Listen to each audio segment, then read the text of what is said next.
Okay, ನಮಸ್ಕಾರ ಸ್ನೇಹಿತರೆ. So ಒಂದು 4-5 ನಿಮಿಷ ಲೇಟ್ ಆಗಿದೆ, ಸಾರಿ ಫಾರ್ ದ್ಯಾಟ್. ತುಂಬ ದಿನಗಳ ಹಿಂದೆ ಕ್ಲಾಸ್ ಮಾಡಿದ್ದು, ಸೊ ಸಾಕಷ್ಟು ದಿನಗಳ ಗ್ಯಾಪ್ ಆಗಿದೆ ಅನಿವಾರ್ಯ ಕಾರಣದಿಂದ. ಸೊ ಮೊಟ್ಟ ಮೊದಲನೇದಾಗಿ ಸ್ವಲ್ಪ ಇದಾಯಿತು ನೋಡಲ್ಲಿ ಕರೆಕ್ಟಾಗಿ ಇನ್ನೊಂದ್ಸರಿ. ಸೊ ಮೊಟ್ಟ ಮೊದಲನೇದಾಗಿ ತಮಗೆಲ್ಲ ಲೇಟ್ ವಿಶಸ್, ಹೊಸ ವರ್ಷದ ಶುಭಾಶಯಗಳನ್ನು ಕೋರ್ತಾ ಎಲ್ಲರೂ ಹೊಸ ಹೊಸ ಆಲೋಚನೆಗಳನ್ನು ಮಾಡಬೇಕಂತ ರಿಕ್ವೆಸ್ಟ್ ಮಾಡ್ತಾ.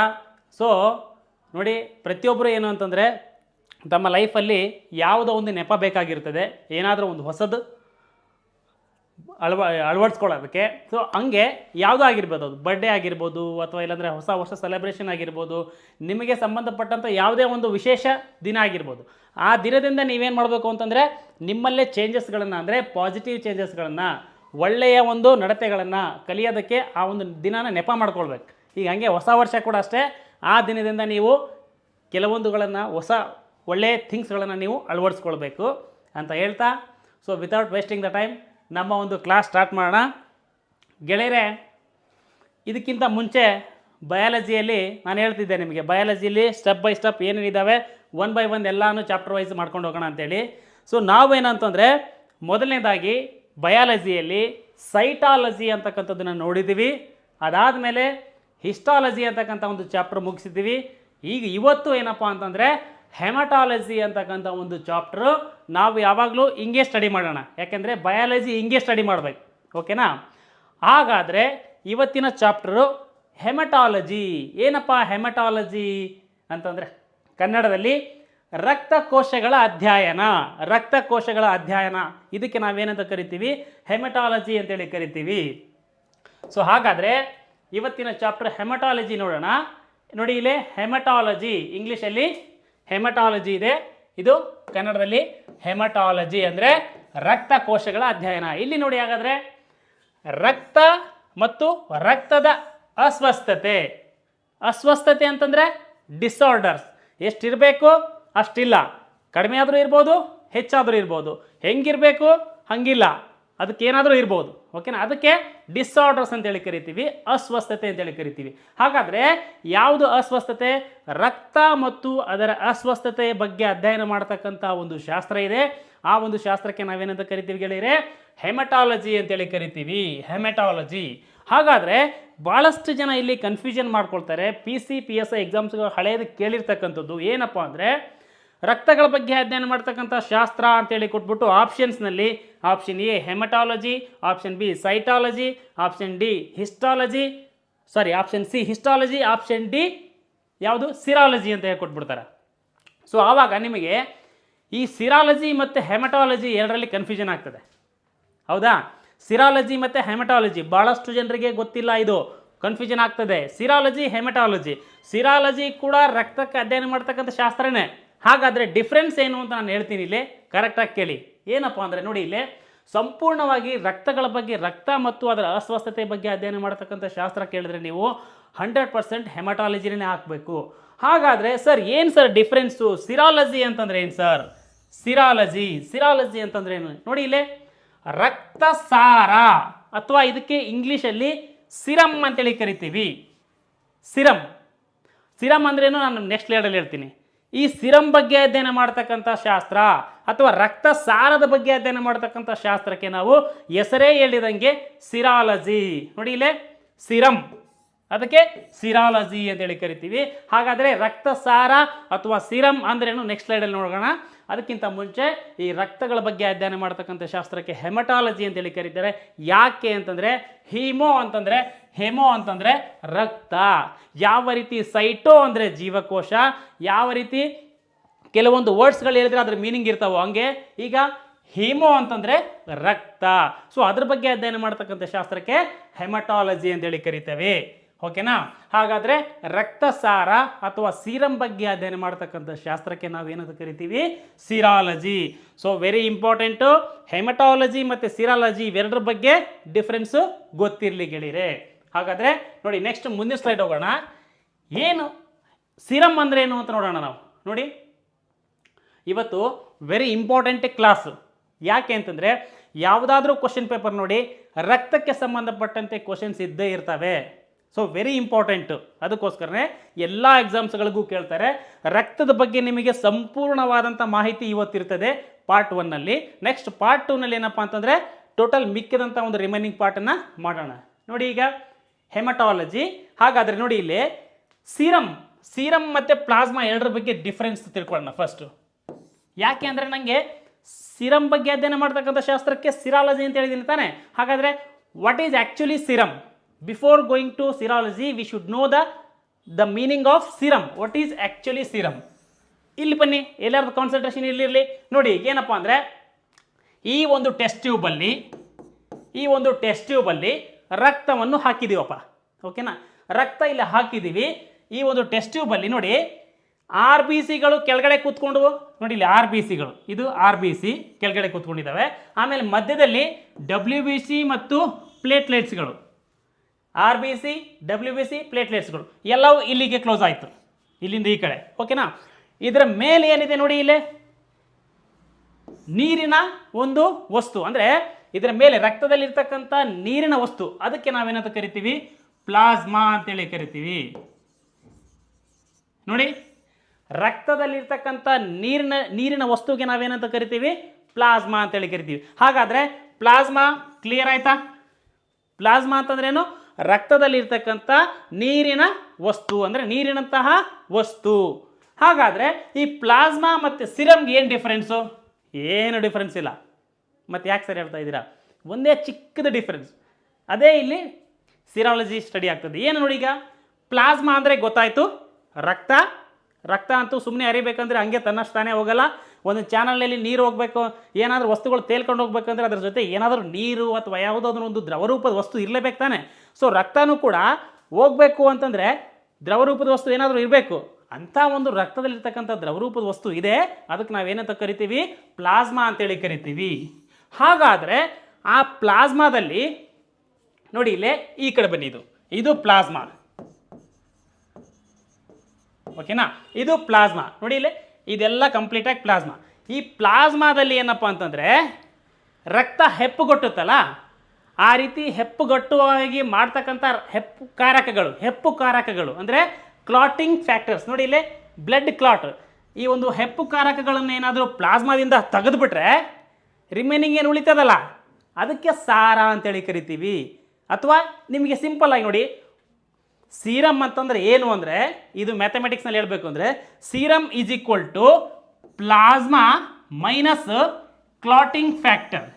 ಕ್ಲಾಟಿಂಗ್ ಫ್ಯಾಕ್ಟರ್ ಅಂದರೆ ಹೆಪ್ಪು ಕಾರಕಗಳು. ಅರ್ಥ ಆಯ್ತಾ? ಈಗ ಪ್ಲಾಸ್ಮಾ ನಮಗೆ ಮೊದಲು ಗೊತ್ತಿದೆ, ಇದು ರಕ್ತದಲ್ಲಿರ್ತಕ್ಕಂಥ ನೀರಿನ ಒಂದು ಅಂಶ. ಹಾಗಾದರೆ ಈ ಪ್ಲಾಸ್ಮಾದಲ್ಲಿ ಹೆಪ್ಪು ಕಾರಕಗಳನ್ನು ತೆಗೆದುಬಿಟ್ರೆ, ಯಾಕೆಂದರೆ ಅದು ಇದ್ದು ಬಿಟ್ಟರೆ ಹೆಪ್ಪು ಕಟ್ಟಿಬಿಡ್ತದೆ, ಅದಕ್ಕೆ ಹೆಪ್ಪು ಕಾರಕಗಳನ್ನು ತೆಗೆದುಬಿಟ್ರೆ ರಿಮೈನಿಂಗ್ ಏನು ನೀರಿನಂಥದ್ದು ಅಂಶ ಉಳಿತದಲ್ಲ, ನೀರು ಅನ್ಬಾರ್ದು ಅದಕ್ಕೆ, ಅದರಲ್ಲಿ ಸಾಕಷ್ಟು ಬೇರೆ ಬೇರೆ ಇದ್ದಾವೆ, ಅದು ಏನು ಉಳಿತದಲ್ಲ ಆ ನೀರಿನ ಅಂಶ ಅಂದರೆ ನೀರಿನಂಥ ಒಂದು ವಸ್ತು, ಅದಕ್ಕೆ ನಾವೇನಂತ ಕರಿತೀವಿ? ಸೀರಮ್ ಅಂತೇಳಿ ಕರಿತೀವಿ.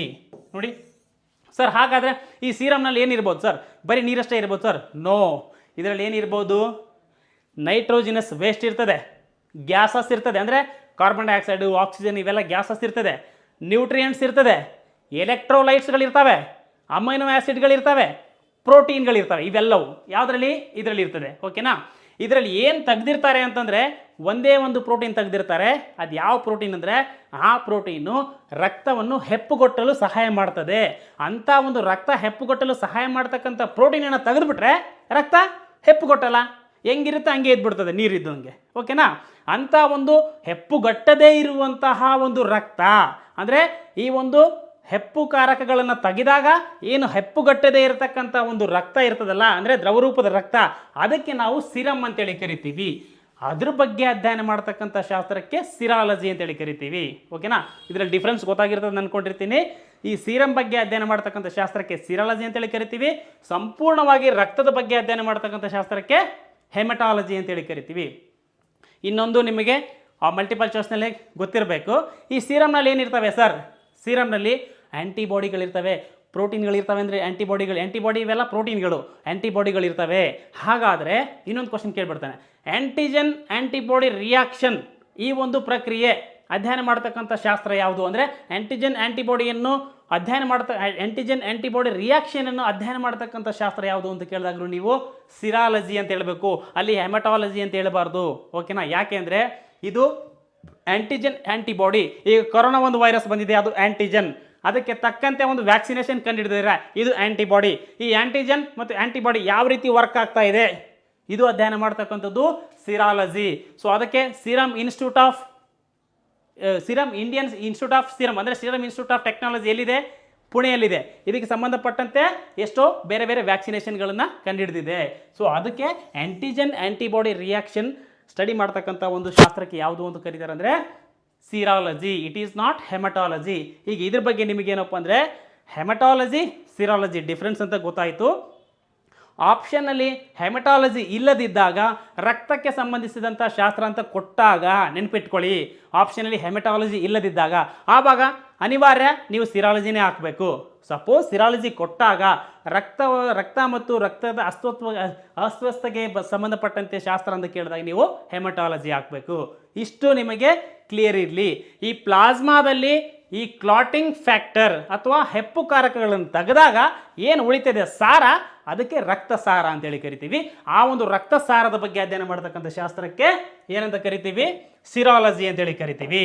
ಎಸ್, ಹಾಗಾದರೆ ಕಂಪ್ಲೀಟ್ ಆಗಿ ಈಗ ರಕ್ತದ ಬಗ್ಗೆ ಹೋಗೋಣ. ರಕ್ತ ಅಂದರೆ ಏನಪ್ಪ? ರಕ್ತ ಅಂದರೆ ಏನು ಗೆಳೆಯರೆ? ಏನು ಫ್ರೆಂಡ್ಸ್ ರಕ್ತ ಅಂದರೆ? ಮೊದಲೇ ಹೇಳಿದ್ದೀನಿ ನಿಮಗೆ, ಸೈಟಾಲಜಿ ಹಿಸ್ಟಾಲಜಿ ಬಂದಾಗ, ಅನಿಮಲ್ ಹಿಸ್ಟಾಲಜಿಯಲ್ಲಿ ಅನುಲೇಪಕ ಅಂಗಾಂಶ, ಸ್ನಾಯು ಅಂಗಾಂಶ, ಸಂಯೋಜಕ ಅಂಗಾಂಶ, ನರ ಅಂಗಾಂಶ, ಇಷ್ಟು ಅಂಗಾಂಶಗಳನ್ನು ನಾವು ನೋಡಿದಾಗ ಎಲ್ಲೋ ಒಂದು ಕಡೆ ರಕ್ತ ಅಡಗಿತ್ತು. ಅದೆಲ್ಲ ಅಡಗಿತ್ತು ಅಂತಂದರೆ ಈ ಒಂದು ಸಂಯೋಜಕ ಅಂಗಾಂಶದಲ್ಲಿ ಪ್ರಮುಖವಾಗಿ 3 ವಿಧಗಳನ್ನು ನಾವು ನೋಡ್ತೀವಿ. ಏನು ಅಂದರೆ ಸಡಿಲ ಸಂಯೋಜಕ ಅಂಗಾಂಶ, ದಟ್ಟ ಸಂಯೋಜಕ ಅಂಗಾಂಶ, ದ್ರವರೂಪಿ ಸಂಯೋಜಕ ಅಂಗಾಂಶ.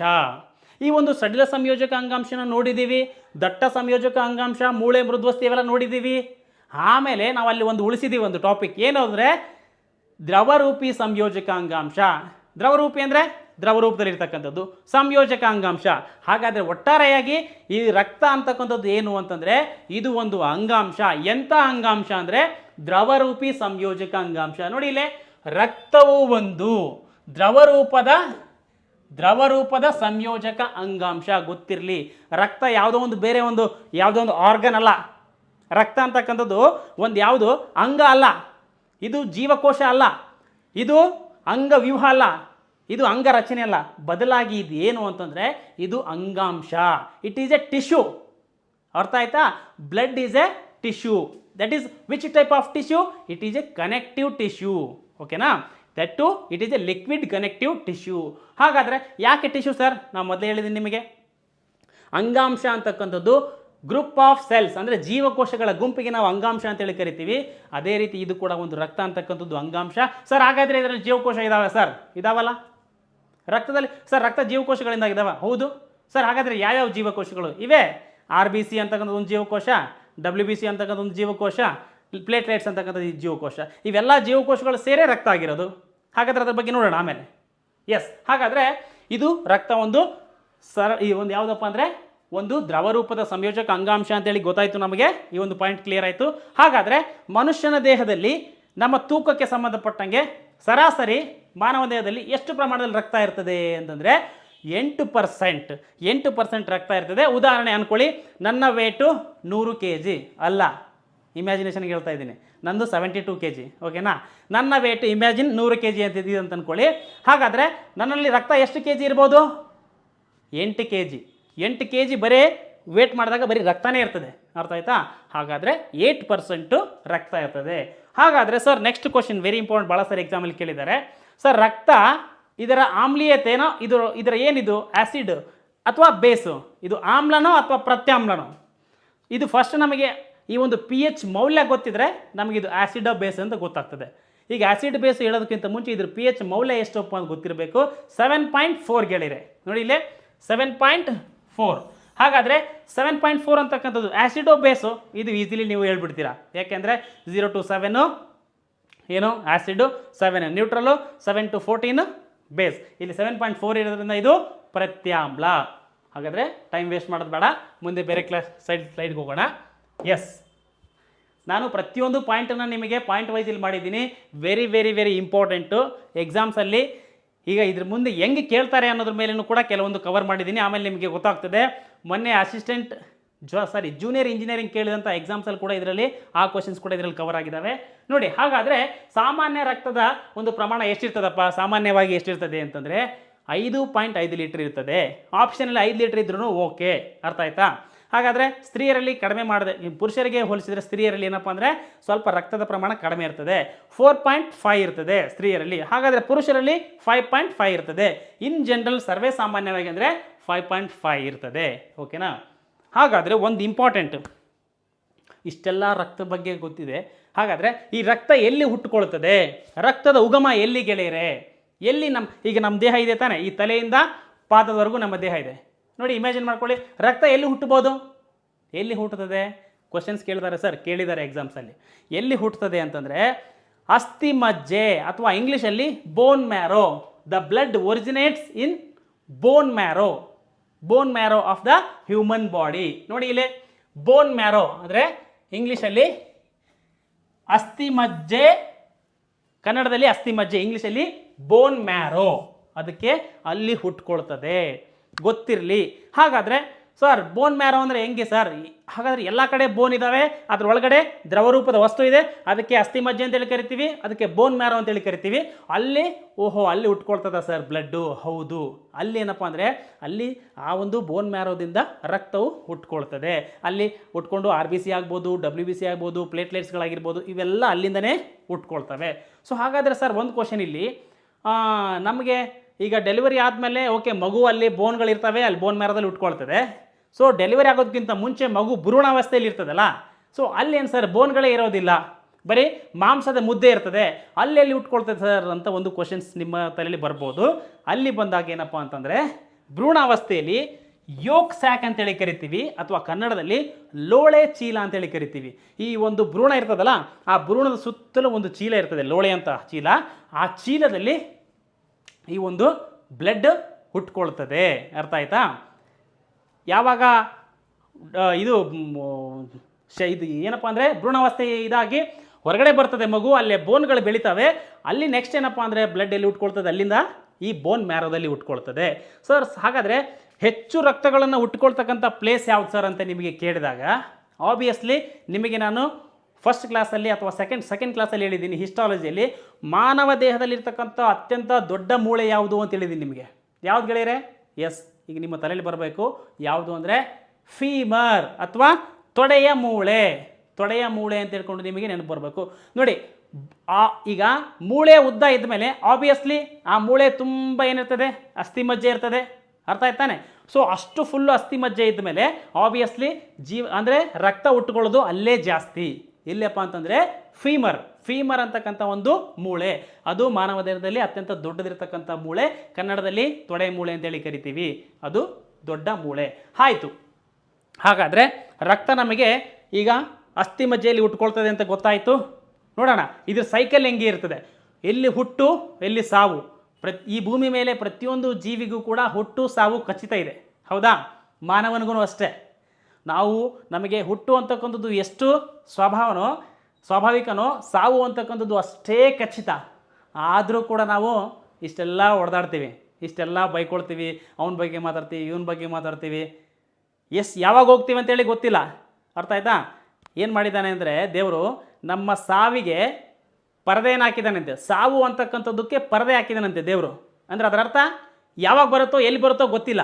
ಸಪೋಸ್ ಅದು ಗೊತ್ತಿತ್ತು ಅಂದರೆ ಇಷ್ಟೆಲ್ಲ ನಾವು ಹೊಡೆದಾಡ್ತಾ ಇರಲಿಲ್ಲ. ಅರ್ಥ ಆಯ್ತಾನೆ? ಸೊ ಅದಕ್ಕೋಸ್ಕರ ಮನುಷ್ಯ ಅಂತಕ್ಕಂಥದ್ದು ಶಾಶ್ವತ ಅಲ್ಲ, ಇಟ್ ಈಸ್ ವೆರಿ ಟೆಂಪರರಿ. ಅದನ್ನು ತಿಳ್ಕೊಂಡೇನಪ್ಪ ಅಂದರೆ ಎಲ್ಲರಿಗೂ ಒಳ್ಳೆಯದನ್ನು ಬಯಸೋಣ, ಯಾರಿಗೂ ಕೆಟ್ಟದನ್ನು ಮಾಡೋದು ಬೇಡ. ನಮ್ಮ ಲೆವೆಲಲ್ಲಿ ಏನಿದೆ ಅದನ್ನು ನಾವು ಒಳ್ಳೆಯದನ್ನು ಮಾಡೋಣ. ಓಕೆನಾ? ಯಾರು ಏನೇ ಅಂದ್ಕೊಳ್ಳಿ, ಯಾವುದ್ರ ಬಗ್ಗೆನೇ ಮಾತಾಡ್ಕೊಳ್ಳಿ, ನೆಗೆಟಿವ್ ಮಾತಾಡತಕ್ಕಂಥದ್ದು ಭಾಳ ಈಸಿ. ಅರ್ಥ ಆಯ್ತಾ? ಅದನ್ನು ನಾವೆಲ್ಲನೂ ಪರಿಗಣಿಸದೆ ನಮ್ಮ ಕೆಲಸವನ್ನು ನಾವು ಮುಂದುವರಿಸೋಣ. ಓಕೆ? ಹಾಗಾದರೆ ನೋಡಿ, ಈಗ ಬೋನ್ ಮ್ಯಾರೋ ಅಥವಾ ಅಸ್ಥಿ ಮಜ್ಜೆಯಲ್ಲಿ ರಕ್ತ ಹುಟ್ಕೊಂಡು ಎಲ್ಲಿ ಹೋಗ್ತದೆ ನಿಮಗೆ ಗೊತ್ತಿದೆ. ಈಗ ಅಲ್ಲಿ ಹುಟ್ಕೊಂಡ ತಕ್ಷಣ ಅದು ಅಲ್ಲೇ ಇದ್ದರೆ ಯೂಸ್ ಇಲ್ಲ. ಅಂದರೆ ಪ್ರತಿಯೊಂದು ಜೀವಕೋಶ, ದೇಹದಲ್ಲಿರ್ತಕ್ಕಂಥ ಪ್ರತಿಯೊಂದು ಜೀವಕೋಶಗಳು ಕೂಡ ಹೋಗಿ ಆ ರಕ್ತ ತಲುಪಬೇಕು. ಯಾಕೆ ತಲುಪಬೇಕು? ಹಾಯ್ ಸರ್, ಗುಡ್ ಈವ್ನಿಂಗ್ ಅಂತೇಳಿ ನಮಸ್ತೆ ಮಾಡೋಕ್ಕೆ ಹೋಗ್ಬೇಕಾ? ಇಲ್ಲ. ಯಾಕೆ ಅಂತಂದರೆ ಅದು ಆ ಜೀವಕೋಶಕ್ಕೆ ಬೇಕಾದಂಥ ಒಂದು ನ್ಯೂಟ್ರಿಯೆಂಟ್ಸು ಅಥವಾ ಪೋಷಕಾಂಶಗಳನ್ನು ಕೊಡುವುದಕ್ಕೆ, ಅದರ ಜೊತೆಗೆ ಆಕ್ಸಿಜನ್ನ ಕೊಡುವುದಕ್ಕೆ. ಅದು ಜೀವಂತವಾಗಿರಬೇಕು ಅಂದರೆ ಆಕ್ಸಿಜನ್ ಬೇಕು ತಾನೆ.